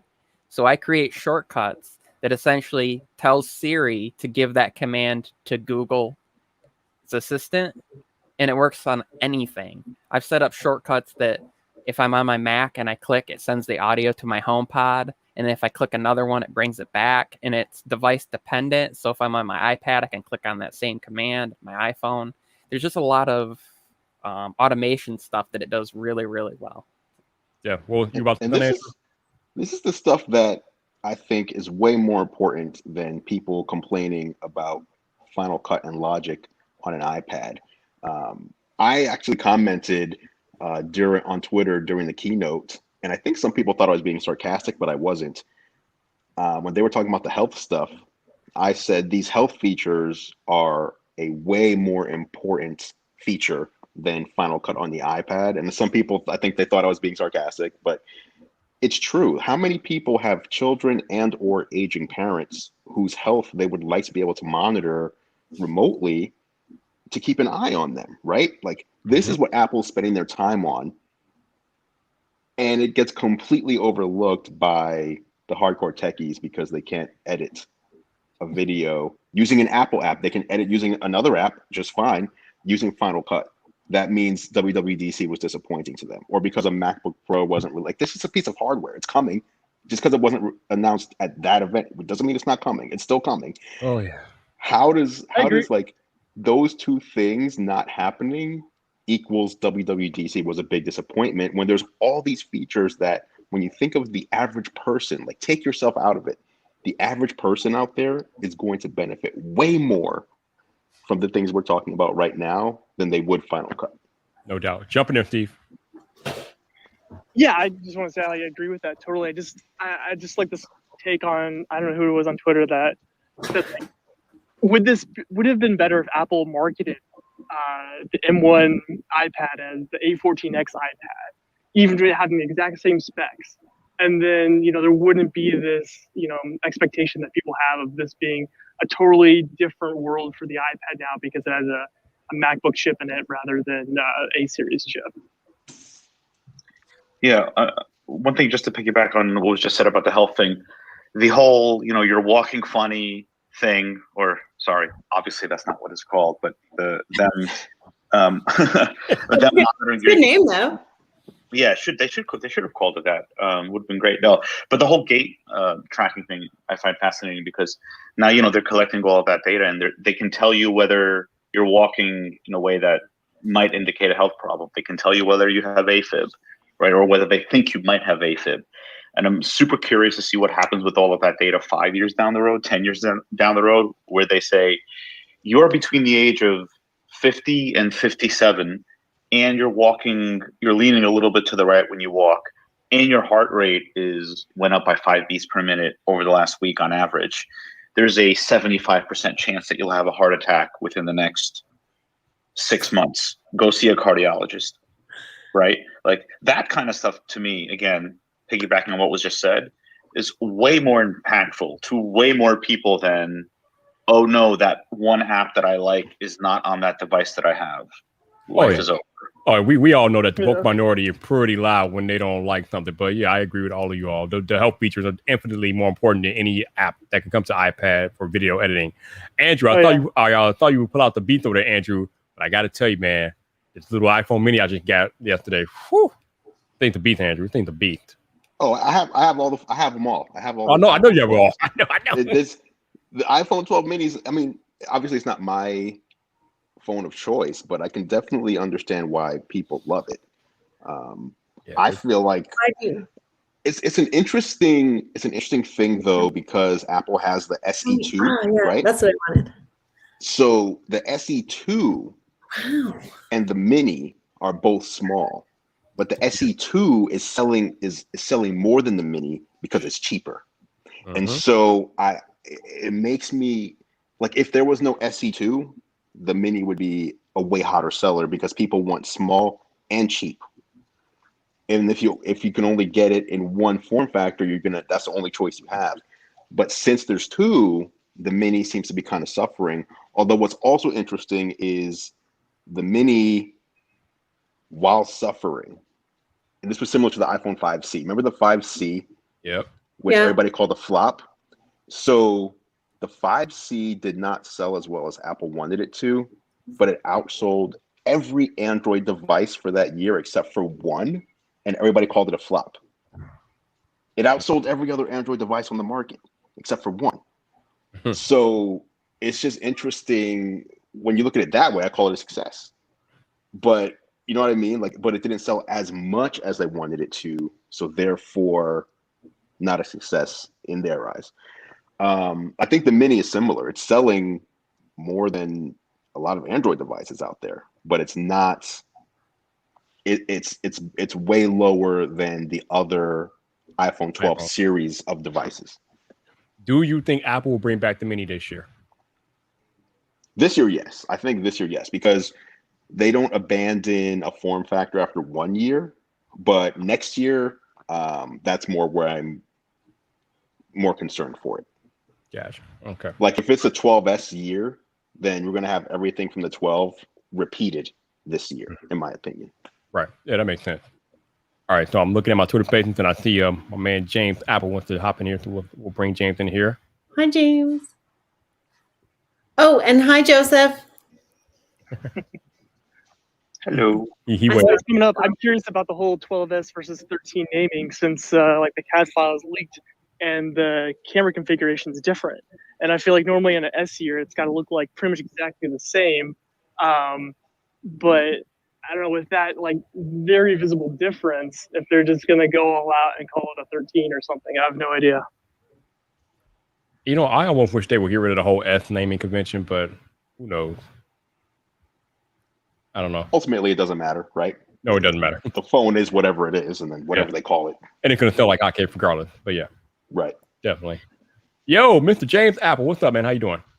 What's going on, everybody? How you doing? And Andrew, I was gonna kind of just add something to your point that, like, I think even the 12 mini, memory serves me right, is like the top 10 best-selling phones worldwide. Even though, you know, the US is kind of, you know, even though the US has a standard of bigger is better, but overseas it's like selling like hotcakes. And that is true. And it's like one of those things where it's like bigger is not always better in that cultural landscape, like, you know. And because it's like a smaller 5G phone, I wouldn't be surprised if it's one of the smallest 5G phones that's selling in an overseas market. Yeah. I think Andrew alluded to it earlier. Even the worst selling iPhones normally outsell all of their Android counterparts, and that's standard operating procedure. Liz, I want to go back to you real quick because you said you recently brought an M1 iPad Pro. I'm just curious as to why you brought one. I don't know if it's an M1 though. Oh, you don't know. When did you buy it? Yeah, good question. I don't remember. And it wasn't that long ago. I mean, the M1 iPad only came out like a month ago. So if it's older than a month, then it's longer than a month. But now I'm that person who's like, if I would have known, no, I couldn't have waited because my other MacBook Pro was like officially dying. So I had to go replace my MacBook Pro. So I have a new MacBook Pro. But now I feel like I have, how do you call that? You know, when you want something, you don't even know what it is, but it sounds really cool. So you think you should have it. Now I feel like, FOMO. Yes. Now I feel like I have M1, and being that I don't even know what that is, I should probably just let it go. You're not missing much. I'd say you're not missing much. No. But I now you guys are selling me on this whole iPad LumaFusion editing situation. It's good. I'm not selling you on that. Yeah, yeah. I've never done that. Stick with the MacBook Pro. Yeah. If you like I said earlier, I started out editing on an iPad because that's all I had. But once you go to and learn how to edit with Final Cut, it's hard to go back to editing on an iPad. I mean, I could do it if necessity dictated that I had to do it. But would I do it by choice? Absolutely not. I love Final Cut Pro too much. I love my plugins and all that jazz. So yeah, I can do that. Also, shout out to my man Dan Currier, Creative Fundamentals, in the YouTube live chat. What's up, Dan? How you doing, man? If you're confused as to why you're hearing so many voices, Dan, I'm actually broadcasting this on Twitter Spaces as well. So that's where the extra voices are coming from. I just realized I put that in the title, so you knew that already. But yeah, that's what's going on. Let me address this one comment you have down here. Doodle Xenos Infopinion says Android as a whole sells more phones than Apple. I mean, that's you can apply that to any. Take Samsung. If you combine every other phone manufacturer versus Samsung, then every other phone manufacturer sells more than Samsung. If you take Ford and you combine every other car company, of course, Apple versus everybody else in the world. It's not a fair comparison. Doesn't make sense. Not to mention that anytime you look at the not to mention anytime you look at the top selling phone list, it's usually iPhone, at least here in the US, usually iPhone in the top 10, like literally throughout the top 10. And even across the world, some parts of the world, iPhone's like literally throughout the top 10. So while Android might have a bigger chunk of market share, the iPhones have the popularity by far. Not even close. And the profit share. Apple makes over 90% of the profits. Yeah, them profits are serious. What Apple cares about profits. right. Yeah, Apple cares about profits the most. Yeah, and the iPhones are like all the SE2, all the iPhone 12s. They're like in the top 10 of like phones like worldwide. So it's like 5 of the 10 phones worldwide. There's an iPhone next to it. Yeah, usually. Yeah. It's interesting with the whole conversation about the 12 mini not selling well. Reminds me of when the 10R came out and people said, well, this phone is a failure, no one's buying it, it has a 720p screen, this is a garbage phone, it's overpriced, why would anyone buy this? And then when Apple announced the iPhone 11, they said, oh, by the way, the 10R, best selling phone we've ever released ever. Wow, I think people voted with their wallets with the 10R versus the 10S and the 10X Max. Well, I think my point is that people no one really knows what they're talking about unless they're, Tim Cook or Craig Federighi, right? The rule to this, the kind of theme that we've been had going on for the past 30 minutes or so is don't trust people who consider themselves to be tech experts, because they are incorrect. They think what they want is what the masses want. I remember very specifically, actually, on this very show, before when the 10R was announced, we were talking about it. Jason from Pain for Y'all Tech was talking about how no one's going to want this. The screen is terrible. Everything that you just said. This phone is going to flop. And I was like, this is the phone for the everyman, the every woman. This is going to be the phone that they want. And look what happened. Like, it was the best-selling phone that year and one of the best-selling iPhones of all time. So I think it's hard for some people to get outside the tech bubble. And knowing that, I always, like, the first thing I do anytime anything is announced or something's rumored, the first thing I do is I try to consciously take myself outside the bubble and see it how the average person would see it rather than how I want it to be. Like, do I want Final Cut? Yes, of course. Even if I would, I just want to be impressed by what the iPad can do. So do I want it? Yes. But do I realize that it's not even a top 10 or top 20 most important feature for Apple to talk? I also recognize that, yes. Yep. But a lot of people don't recognize that. Yeah. Can I add something to that, Mr. Andrew Edwards? Of course. Yeah, because I just think it's just like, I just think it's like it's the 5% that want to dictate everything for the 95%. That's kind of preposterous. That's like if the 1% of wealth dictate what 99.9% of the world wants, which is blasphemy, and it's like invalid to where it's like, the M1 iPad Pro doesn't have all of the bells and whistles attached to it, with those pro apps, but it does 99.9% of whatever people want it to do, and that's enough until there's a majority of the market has to kind of dictate where does Apple go with this M1 iPad, to where it's like if they want these pro apps, a lot of them have to really just come together and say, hey, we want the pro apps on here. Unless that happens, and unless something is not selling with it, they're probably not gonna move the needle on it.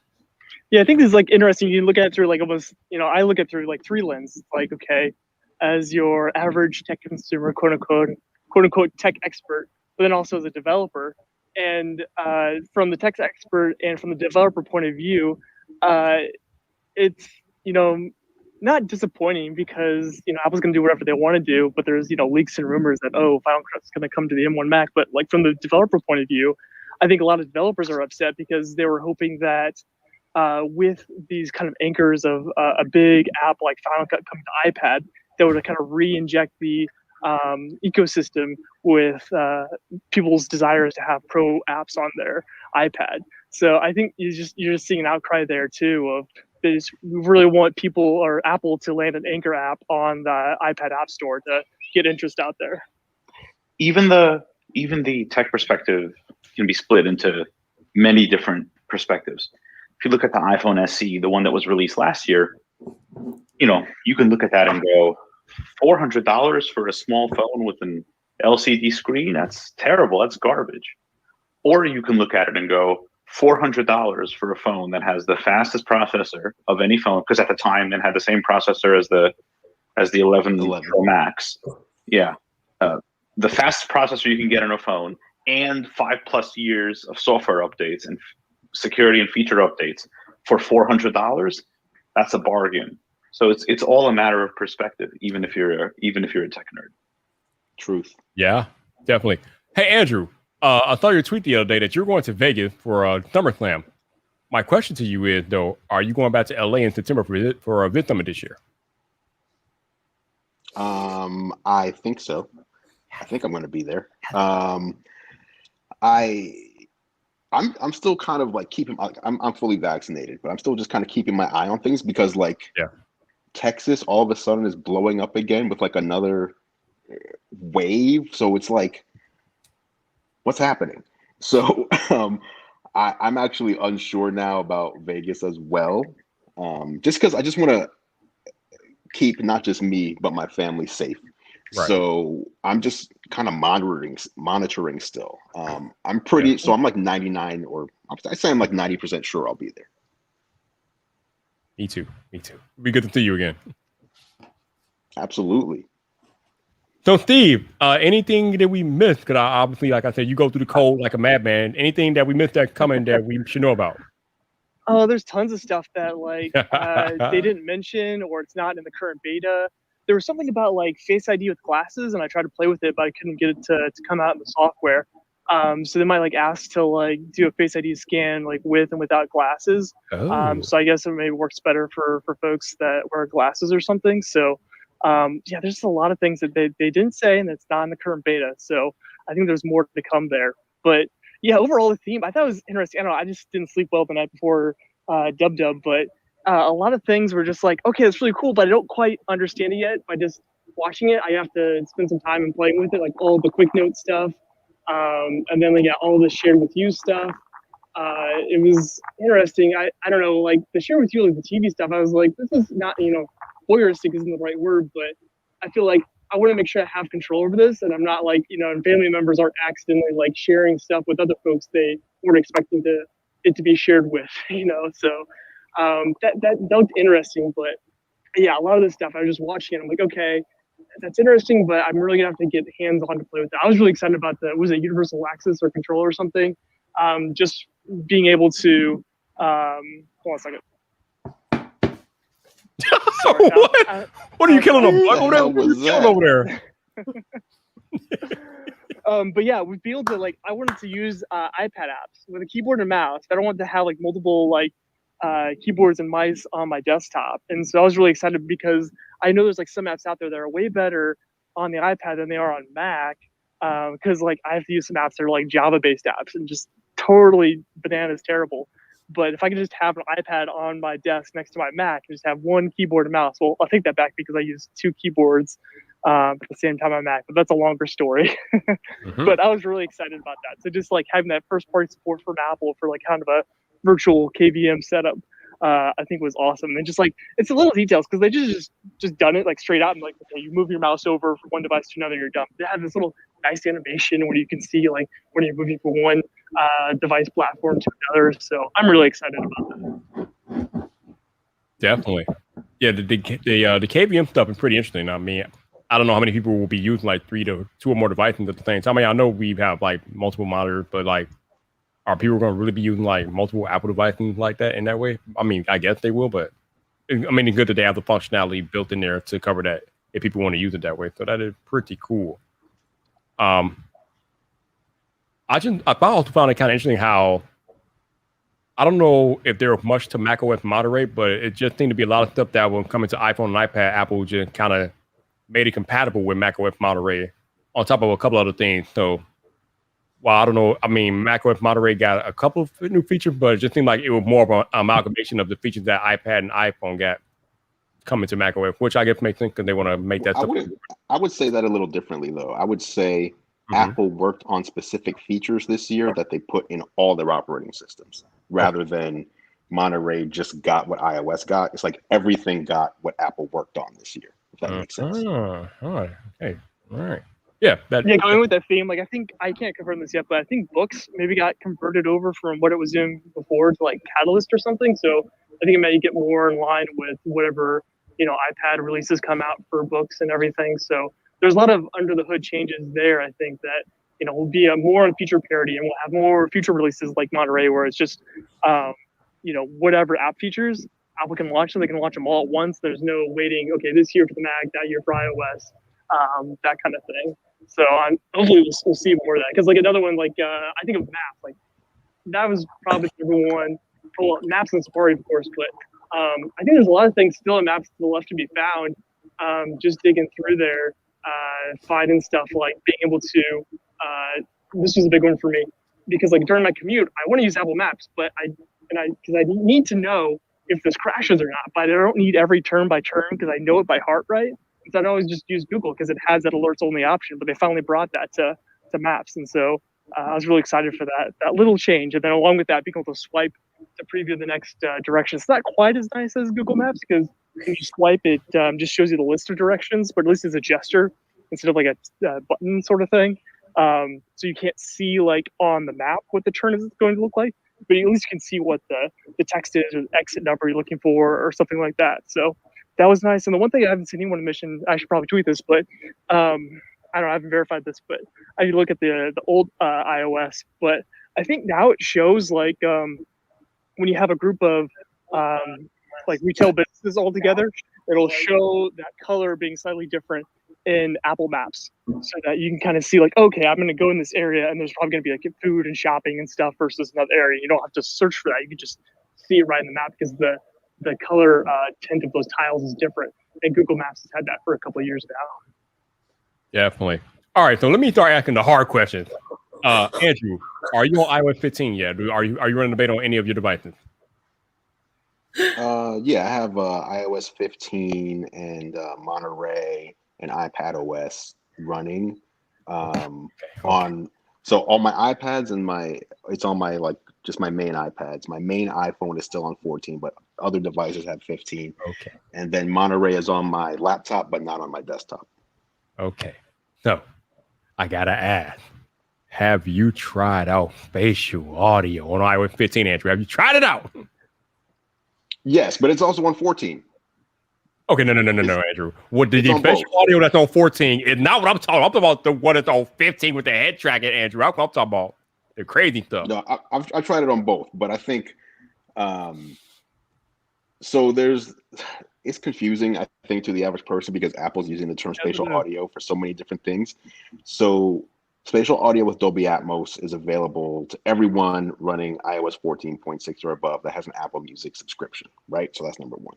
Or then there's also spatial audio and video, which has been available to people for like a year now.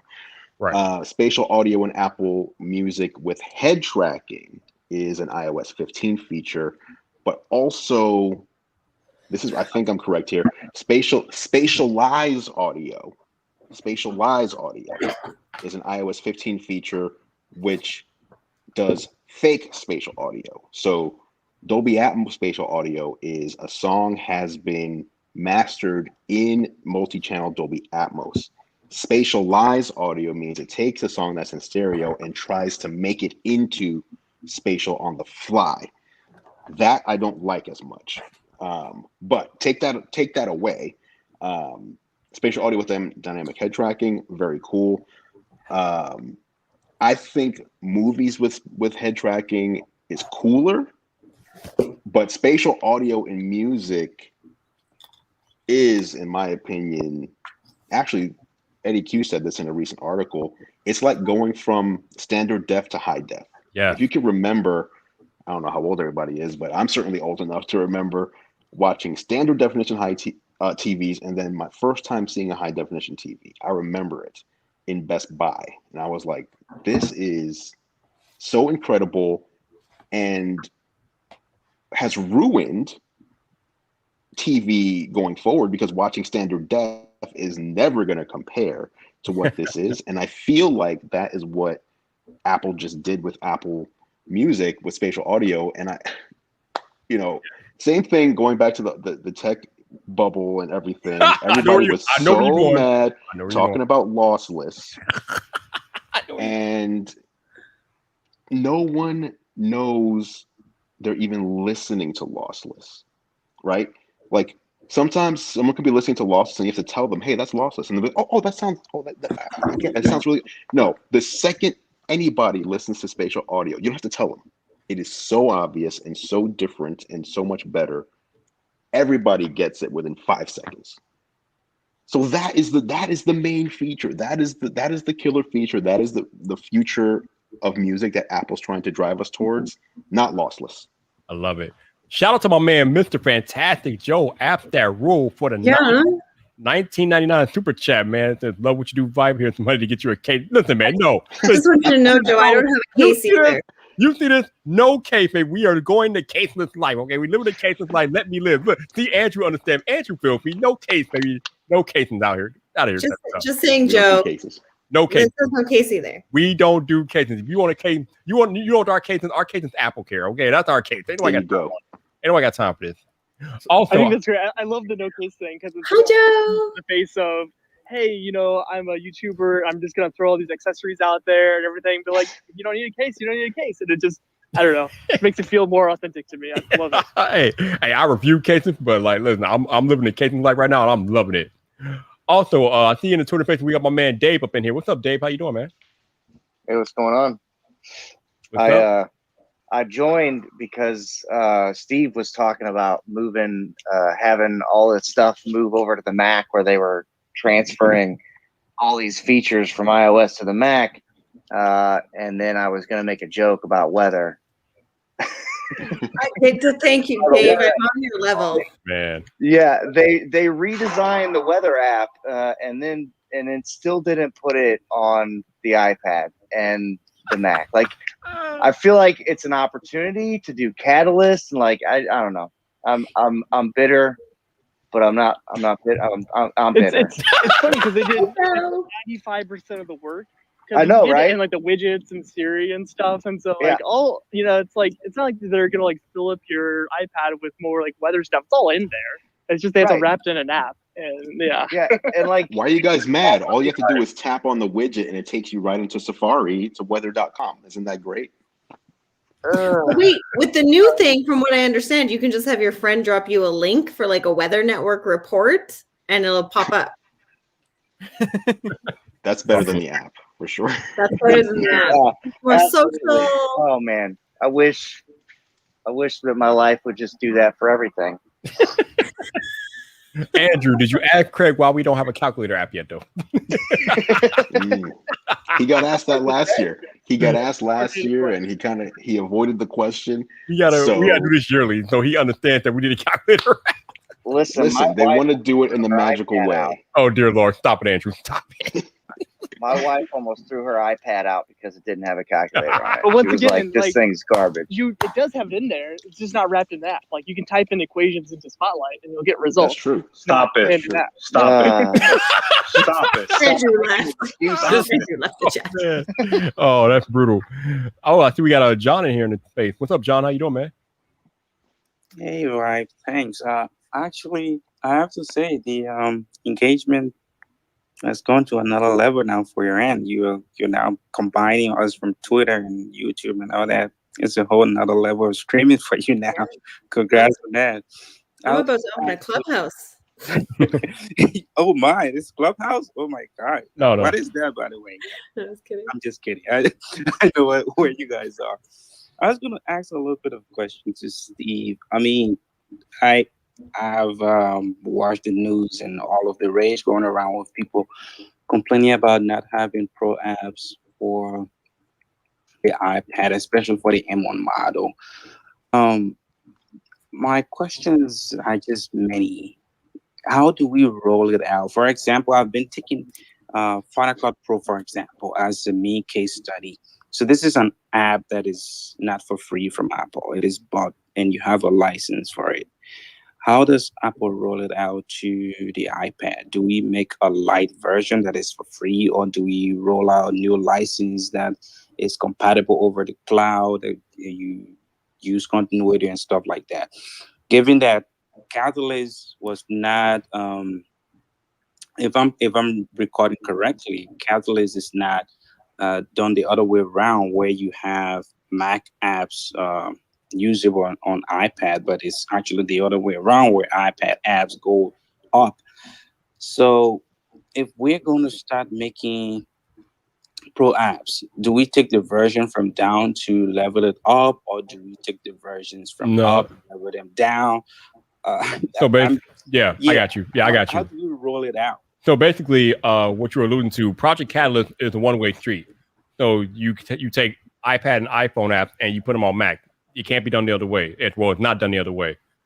So if you want to make a Final Cut Pro for iPad, you have to probably redesign it from the ground up, because again, Final Cut Pro is made to be on a MacBook, which is not a touch interface. It's keyboard and mouse. So if you're going to design a Final Cut Pro for iPad, you have to design it with touch in mind.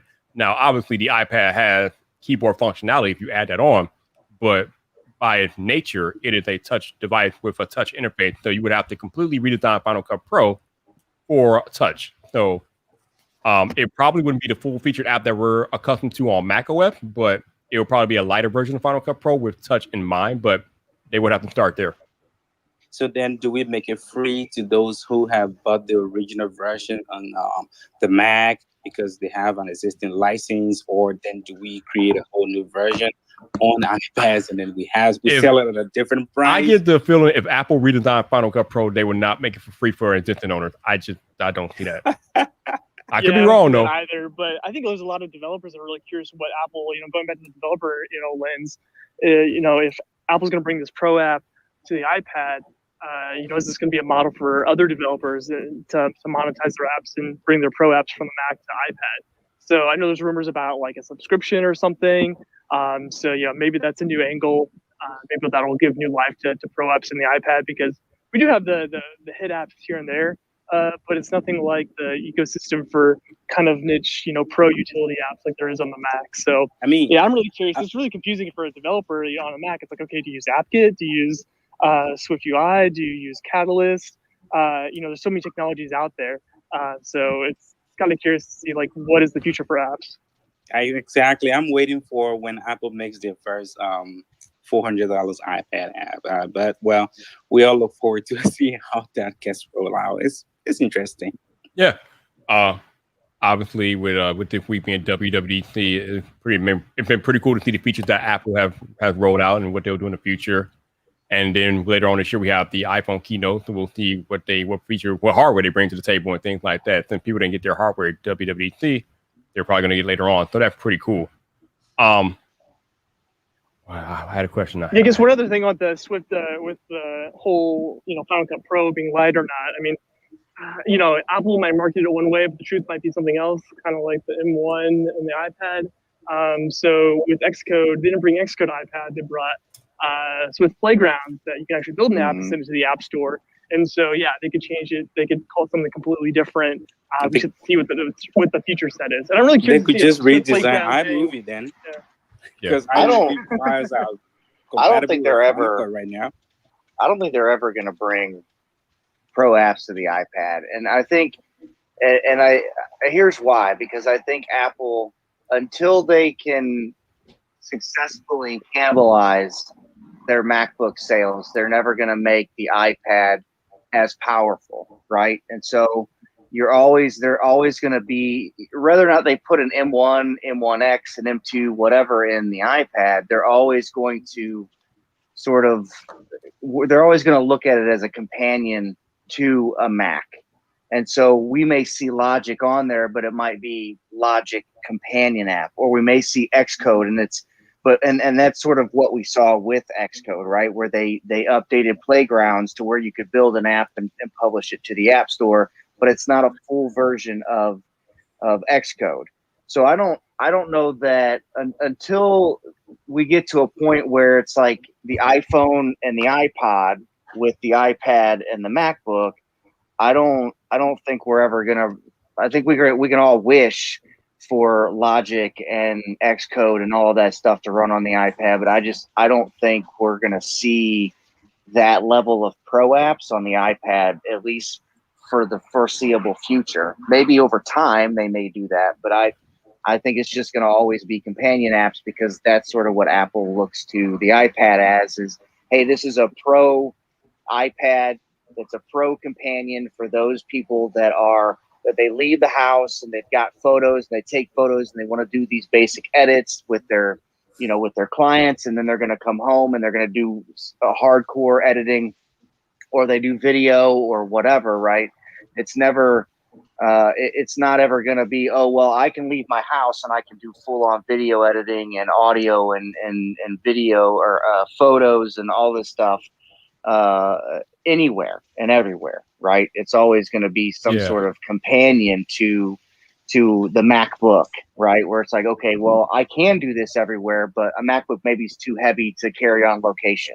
So I'm just going to bring my iPad Pro, and I can do some things on there that allow me to be a professional. I don't know if I agree with that, just because, I mean, number one, Apple pretty much gave iPadOS its own destination, so they definitely want to make something of iPadOS, and they are they got the whole Catalyst thing where they're bringing in iPadOS app to macOS and things like that. But there are people already out there that use an iPad and only an iPad for their entire workflow.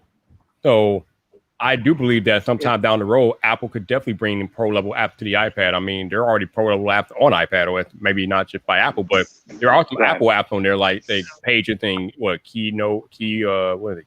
Keynote Pages, I totally numbers. agree with you, Viper, because it's like they're not worried about cannibalizing their products, because just look at the M1 products, right? Like, you can just choose what form factor you want. And Apple's not concerned about, oh, well, we put the same chip in the MacBook that we did in the iMac, and we're going to cannibalize the iMac sales because it's the same chip. They want you to choose the form factor you want. And I think that's maybe where people feel the pain with the iPad and the Mac, is that it's like that last frontier of just let me choose the form factor I want. I don't have to think about the software working on one platform or another. So right. I think that's the last piece. Apple's had an opportunity to show off the iPad in some regard as an actual pro tool, much like what you can do on the MacBook, and they just have yet to do it, and I don't know that they're ever going to do it. So I mean, I could be proven wrong in 2 years down the line. Y'all could be like, that Dave guy was retarded and he doesn't know what he's talking about. And I hope that's the case, right? I hope that at some point, we get the pro stuff for the iPad. Like, I do hope that happens. I guess I'm not going to believe it until I see it, essentially. What does pro stuff mean though? I think that's the fundamental question, right? Like for me, as a photographer, Lightroom is on there, same Lightroom that I have on my Mac Mini, same one. I can do the same edits. That's all the same. I think what's going to end up happening is people who grew up in a touch first environment are going to look more to the iPad because that's just a better workflow for them, right? I think the issue now is people who consider themselves pro were brought up on sitting down in front of a big monitor with a mouse and a keyboard, right? Yep. And That's true. That's true. And I just think it's we're all creatures of habit, and we like what we're used to, and there's nothing wrong with that. But I think that the youngest generation, they're used to doing stuff touch first. They've got Chromebooks in schools, they've got iPhones, etc. They're editing videos in TikTok on their phone in the TikTok app, right? So for them, I think the iPad is a pro device. They might consider it more quote unquote pro than a desktop. But again, I don't want to. I know Viper, we've had this conversation ad nauseum about what pro means, what it doesn't mean. So I don't think we want to relitigate that. Yeah. I just think again with the developer lens is interesting here of just having an ecosystem of applications too, because it's like, you know, there might be one or two developers out there like, okay, I'm going to push this utility app, pro app on the iPad, even though I'm not getting the sales. But you look at like Panic's, you know, Coda or Coda Lite or whatever they had, and they had to remove it because they're like, well, we're not going to develop this because it's just not driving the sales. And a lot of developers look to bigger developers like that, or should I put in the work for this niche pro utility app on the iPad? And if the market's not there, then it's not there. But if Apple's somehow able to, you know, put the juice back into the iPad App Store through like Final Cut, like most developers, you know, probably don't use Final Cut, but they would be excited about it just so there would be that anchor of, you know, another pro app having that ecosystem built out on the iPad.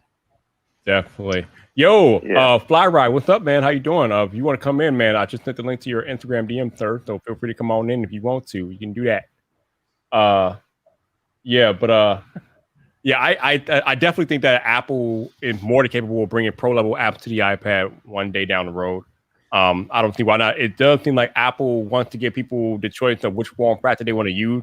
I don't know if Apple wants to constrict people just to using Mac just to get the maximum amount of pro level applications and things like that. But yeah, we'll see. We shall see what happens. It's interesting. We now have WWDC and come and gone, and now we got to focus on what hardware Apple is going to bring us in September at the iPhone keynote. And then that's the other thing. Like Apple has been doing a lot more events lately, so they don't really have to pack everything into one event anymore. They could just spread them out through. They could maybe have an event in September and another one in October. I mean, I think they did the same thing last year. So yeah, I mean, they can have multiple events and figure out how they want to present their hardware, or they could just do it in like a press release and things like that. But yeah, we shall see what Apple will do here in the days, weeks, and months ahead.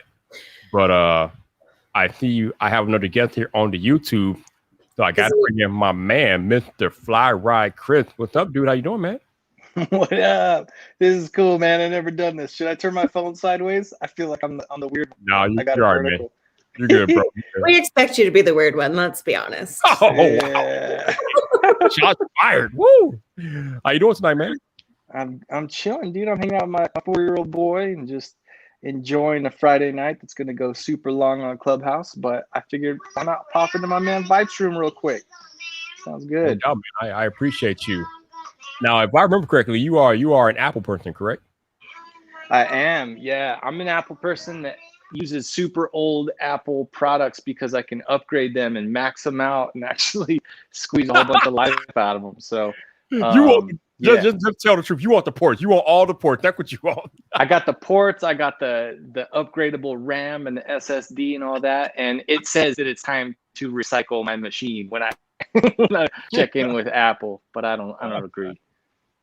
Now, did you pay attention to, or did you watch WWDC on Monday? Did you watch that keynote? I didn't. I've been just grinding. I just actually put my first book out yesterday, and then Congrats. I've been doing a bunch of fun stuff and promoting that to date. I think I have a video that's about to go from draft mode to live on my channel. So after this, that's what I'll do, and then everyone will find out about the book. So I'm stoked. Thanks, dude.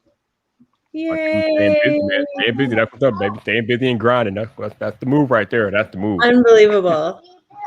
Mm-hmm. I feel so lazy when I talk to Chris. Like, I feel like the laziest human on the planet. He's like, this book. I'm like, I curled my hair. The same woman who has 2 YouTube channels, but you're lazy though. Okay, right. Yeah, right. No, hey, you will. guys pump me up all the time, so I'm always stoked to get to start the day off on the right foot in Viper's rooms on Clubhouse and have my coffee and hang out, wake up, listen to conversations. So yeah, you guys are part of the fuel that turns into the stuff that I put out. So I appreciate you. That's right, baby. I kind of talk about all the time. If you got to do more than just listen to what we're talking about in these rooms, you got to go out there and actually execute on what you learn in these rooms. And I think a lot of people just they listen so much, but they don't actually go out and execute. You got to go out and execute. So that's what's up. I see that big smile on your face. You got some add to that, don't you? Yeah. Well, I was like, we're always talking about making amazing things happen. I may have started to work on WestJet for the secret plan, boys. Oh, okay. There you go. Always making things happen. I just don't write books. That's just apparently I'm just good at getting things. That's not gonna work, bro. That's not gonna work. Yeah. I got the mic off because I just heard a whole bin of Legos with a little dude that's building over there. So you guys don't want to hear Legos right now. I want to see the dude. My man got real life Jenga going on over there. No, I love you guys. You make my morning every single morning for sure. I miss you guys like crazy if I miss a morning chat. Oh, well, we love when you come in. So appreciate you coming in the morning. And you be jacked up, man. You be like, I'm ready to get my Starbucks. I'm making moves. I'm tackling the world. No, not really. But oh yes, really. We feel the energy. We feel the energy. Definitely. That's all I'm good for is the energy. Oh, hush. Oh man. So, Joseph John, anything else you guys want to throw in there about WWDC or technology in general? What's on your mind? Really, yeah. Yesterday was something fun that happened. So I upgraded recently to the 12.9-inch iPad, and I've been using it for almost a year now. And I decided to go back to my original 9-inch iPad, and I was like, this thing is dwarfed. I can't grab my head around anything here anymore. It's just like it's too small. And I had similar experience when I moved up from the iPhone 5 to the iPhone 6. And since then, I've never been able to go back to any regular size iPhone. And just coming out of WWDC, this batch of features that Apple put out, there were lots of thoughtful. I've been following some of the sessions, things like inclusive design and a whole lot of different things. It piques my attention a lot that given the fact that devices have grown in size, I feel like Apple really missed a good mark this year with iOS 15 not being able to do side-by-side multitasking split view on the iPhone because the screen is just there. It's big enough to display information side-by-side. But the fact that it got pushed away and we didn't even hear anything about multitasking on the iPhone, I feel a little bit disappointed in that. The multitasking things that Apple added on iPadOS, I mean, they're nice, but they're not nothing groundbreaking. So, it is what it is. I mean, but at least they made it better. So I guess that's pretty cool. Oh man.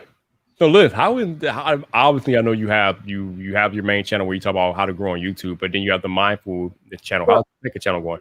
Not really how to grow on YouTube. More all the things I've screwed up while growing my first channel. I think we'll recall that channel. The new channel's got all of the signs that are pointing to good things. So I'm stoked on it. And I'm just letting it grow organically. And I think the ecosystem's really good. And I've been making lots of affirmation videos over there, which I love making. Yeah, so that's what's going on. I'm trying to kind of sort of, I don't know, figure out some different things, but it's going to be amazing. It's gonna be great. I can tell. The signs are there for good things. Okay, I want to talk to you about something real quick because in the clubhouse room, I've heard you talk about manifesting money. Yeah. But wait. what are we doing? What are we doing here? Pass that knowledge on. We listening. That's pretty. You guys, is that a check you got your hand? as well? Yeah, this is 2 checks. Wow. Unexpected checks that arrived in the mail. Do we see them? You sure you want to be sure? Okay, I see. Okay, nice, not bad. Okay. Yeah. Okay, so you say unexpected, but this is what I kind of wanted to ask you. You say manifested money, but we know that money just doesn't come out of nowhere. So you probably took some actions in your life to have. I straight up did not. I wish I did. I swear to God, no word of a lie. Okay, one of those checks is from Nissan. I used to have a Nissan. I don't even have the Nissan. Why did they send me money? It doesn't even say why. Probably because there's like class action lawsuit involved or something. I don't even know. But no, in reality, it's funny because this is maybe my mental hiccup with the channel. Like, there is so many people who are like manifesting, and like, but like, really, I think like manifesting is just putting your like mind and body and spirit and all of your energy in alignment with like what the possibilities are. And when we like embody the possibilities of what can happen instead of our fears of what could not happen, we just act from a totally different place, and then different things happen. Okay, that's where I wanted to go. That's where I wanted to go, because in my mind, it's about more than manifesting. You can manifest it, you can speak it, but you actually have to take action to make it happen. Totally. And I think people are kind of like manifesting, and they like use the word different. Like they use it as kind of like a fluff word, but really like what the message is behind it. Like if you go further back into like deeper speakers, I like everybody talks about like the law of attraction, right? And like, I'm just going to attract it to me. And I'm like, it has nothing to do with the attraction. It has to do with the law. Forget the attraction. It has to do with the law. When you start acting in your life from a place that what you want to have is the law, you act different. Does that make sense? It's not about the attraction, it's about the law. The law. But yeah, so when I daydream that I want something, I just I treat it as the law, that like it's supposed to be mine. And then I act different. And then cool shit happens. Like getting to be friends with Viper. Proof, man. Manifested. Yeah. It's just funny because people could be like, oh, I want to get on YouTube and I want 1,000 subscribers and I'm going to manifest 1,000 subscribers. But no, you just can't manifest 1,000 subscribers. You got to actually make the content that's going to bring those people in. So yeah. Well, it's definitely like, I mean, I think the key comes down to like for people who are stuck in that whole thing, like the missing key is inspired action, right? So like for me, I definitely manifested having friends that I could talk to. I mean, did I, guys? We can solidly say Liz got some friends to hang out to, but I can literally show you my journal when I was depressed and really, really lonesome that I didn't have anybody to talk to. And I wanted people to talk to. And, you know, how did that happen? That like now I have this like community of like family, you know, around the world that are like my people. So yeah, I think it's both, right? But you have to take inspired action. Like, sure, I had to download like an app and I had to start a YouTube channel, but I got the message. Like when I was super depressed, I just like literally had this message that was like, you need to start a YouTube channel. And I didn't even know how to get the SD card out of my camera and into my computer. So who the hell was I to start a YouTube channel? And then I really love the saying, the cave you fear to enter holds the treasure that you seek. And I was terrified of starting a YouTube channel. And now I just live by that statement. Like the cave I fear to enter holds the treasure that I seek. And if I would have never started YouTube, like I remember I wrote, like I manifested that I wanted to like blow up on YouTube, which I haven't done, but have I? Like, have I blown up on YouTube? Like, I have all the friendships that I've made. How do you define blowing up? There you go. It's all about all in the mind. Yeah. So, I mean, I'm just like, you know what? I've made all this income. I make all this income now from YouTube without being monetized. And I have all these friendships without being monetized. So I got everything I wanted. But why did I think it had to be being monetized? I don't know. Anyways, you got me up on my soapbox, Viper. You know I'll talk about this shit forever. We'll turn this into like a manifesting night. No. So my phone is actually on 20%, so I'm gonna have to land the plane because otherwise the Twitter space is gonna end and the phone's gonna die. Joseph, you got any? Before you do, oh, go ahead, John. Before you do, I was gonna ask something here before you do, because Liz just brought up something, and I need to ask you, who hosts your podcast, Vibe, and how are you approaching subscription monetization of your podcast on Apple? I'm not. If anything. Yes, just throw some light on there, because that information is pretty great right now. Yeah. Well, Anchor hosts my podcast, and I'm not really making any money off the podcast right now.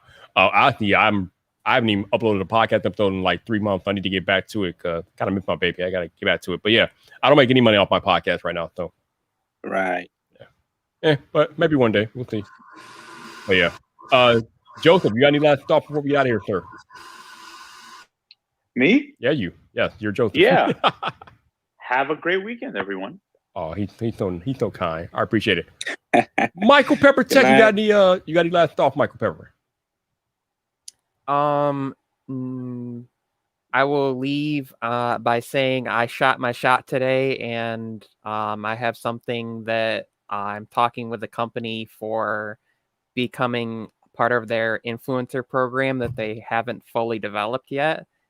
I tweeted out about an app, and they reached out to me, and they were like, hey, if we can do anything for you. So I responded. I was like, hey, do you do sponsorships, or do you do like referrals or affiliate stuff? And they responded, they're like, we'll email you. So I got an email, and they go, well, we don't have a program yet, but I'm the person that's in charge of creating this program. If you haven't heard from me in a couple weeks, let me know. We're working on it. You know, we're trying to figure out like with our attorneys and all this stuff. So you're never too small of a channel to just show like if you like using something, go out to that company, because that's the people they want to help. They don't want the people that are like coming to them just to get paid. They want the people that actually use it. I mean, Viper knows that. VidIQ, StreamYard, Restream, all these different, they support the people that kind of just started using their stuff and speaking good of it anyways. And they're like, well, you're already doing this, so why don't we help you, because you're helping us. The best brand integrations are the ones that are already happening naturally. I can't even highlight that enough. It just makes things so much more easier. Mr. Flyride, you got any last thoughts for us, sir? I do, yeah. I'm actually super pumped. Tomorrow morning, I will be on with Benji on Video Influencers and do their live stream. So that's going to be dope. And then we actually reached out to Pat Flynn, and we're going to get him on the Monday show with me, Benji, and James. So if it's not Monday, it's coming up. So there's a couple heroes. Oh, man, out there making power moves out there. I appreciate it. I respect that. So I had to blame with that because this little man's being loud in the background, but I appreciate you guys. No doubt. So I want to thank you all for hanging out on the Twitter space, and thank you all for hanging out on YouTube. For those of y'all that donated, super chatted, all of the things, sincerely, thank you guys so much. Thank you to all of you all, Liv, Michael. Thank you to Andrew. Thank you to Chris for joining me on stream tonight, and thank you guys for coming up on Twitter space and chatting. Definitely appreciate you all. I hope you all have a lovely weekend, and I'm gonna go ahead and end the Twitter space like it's my phone's about to die. But y'all have a good evening on Twitter, and for those of y'all watching on YouTube, y'all know what it is. Appreciate you guys hanging out. More than likely, I will be back next Friday night, unless I'm back before then. But yeah, hopefully you all have a good weekend, and I will catch y'all on the social media. But until the next time, people, this your boy Viper, the man about tech. You know where to find me.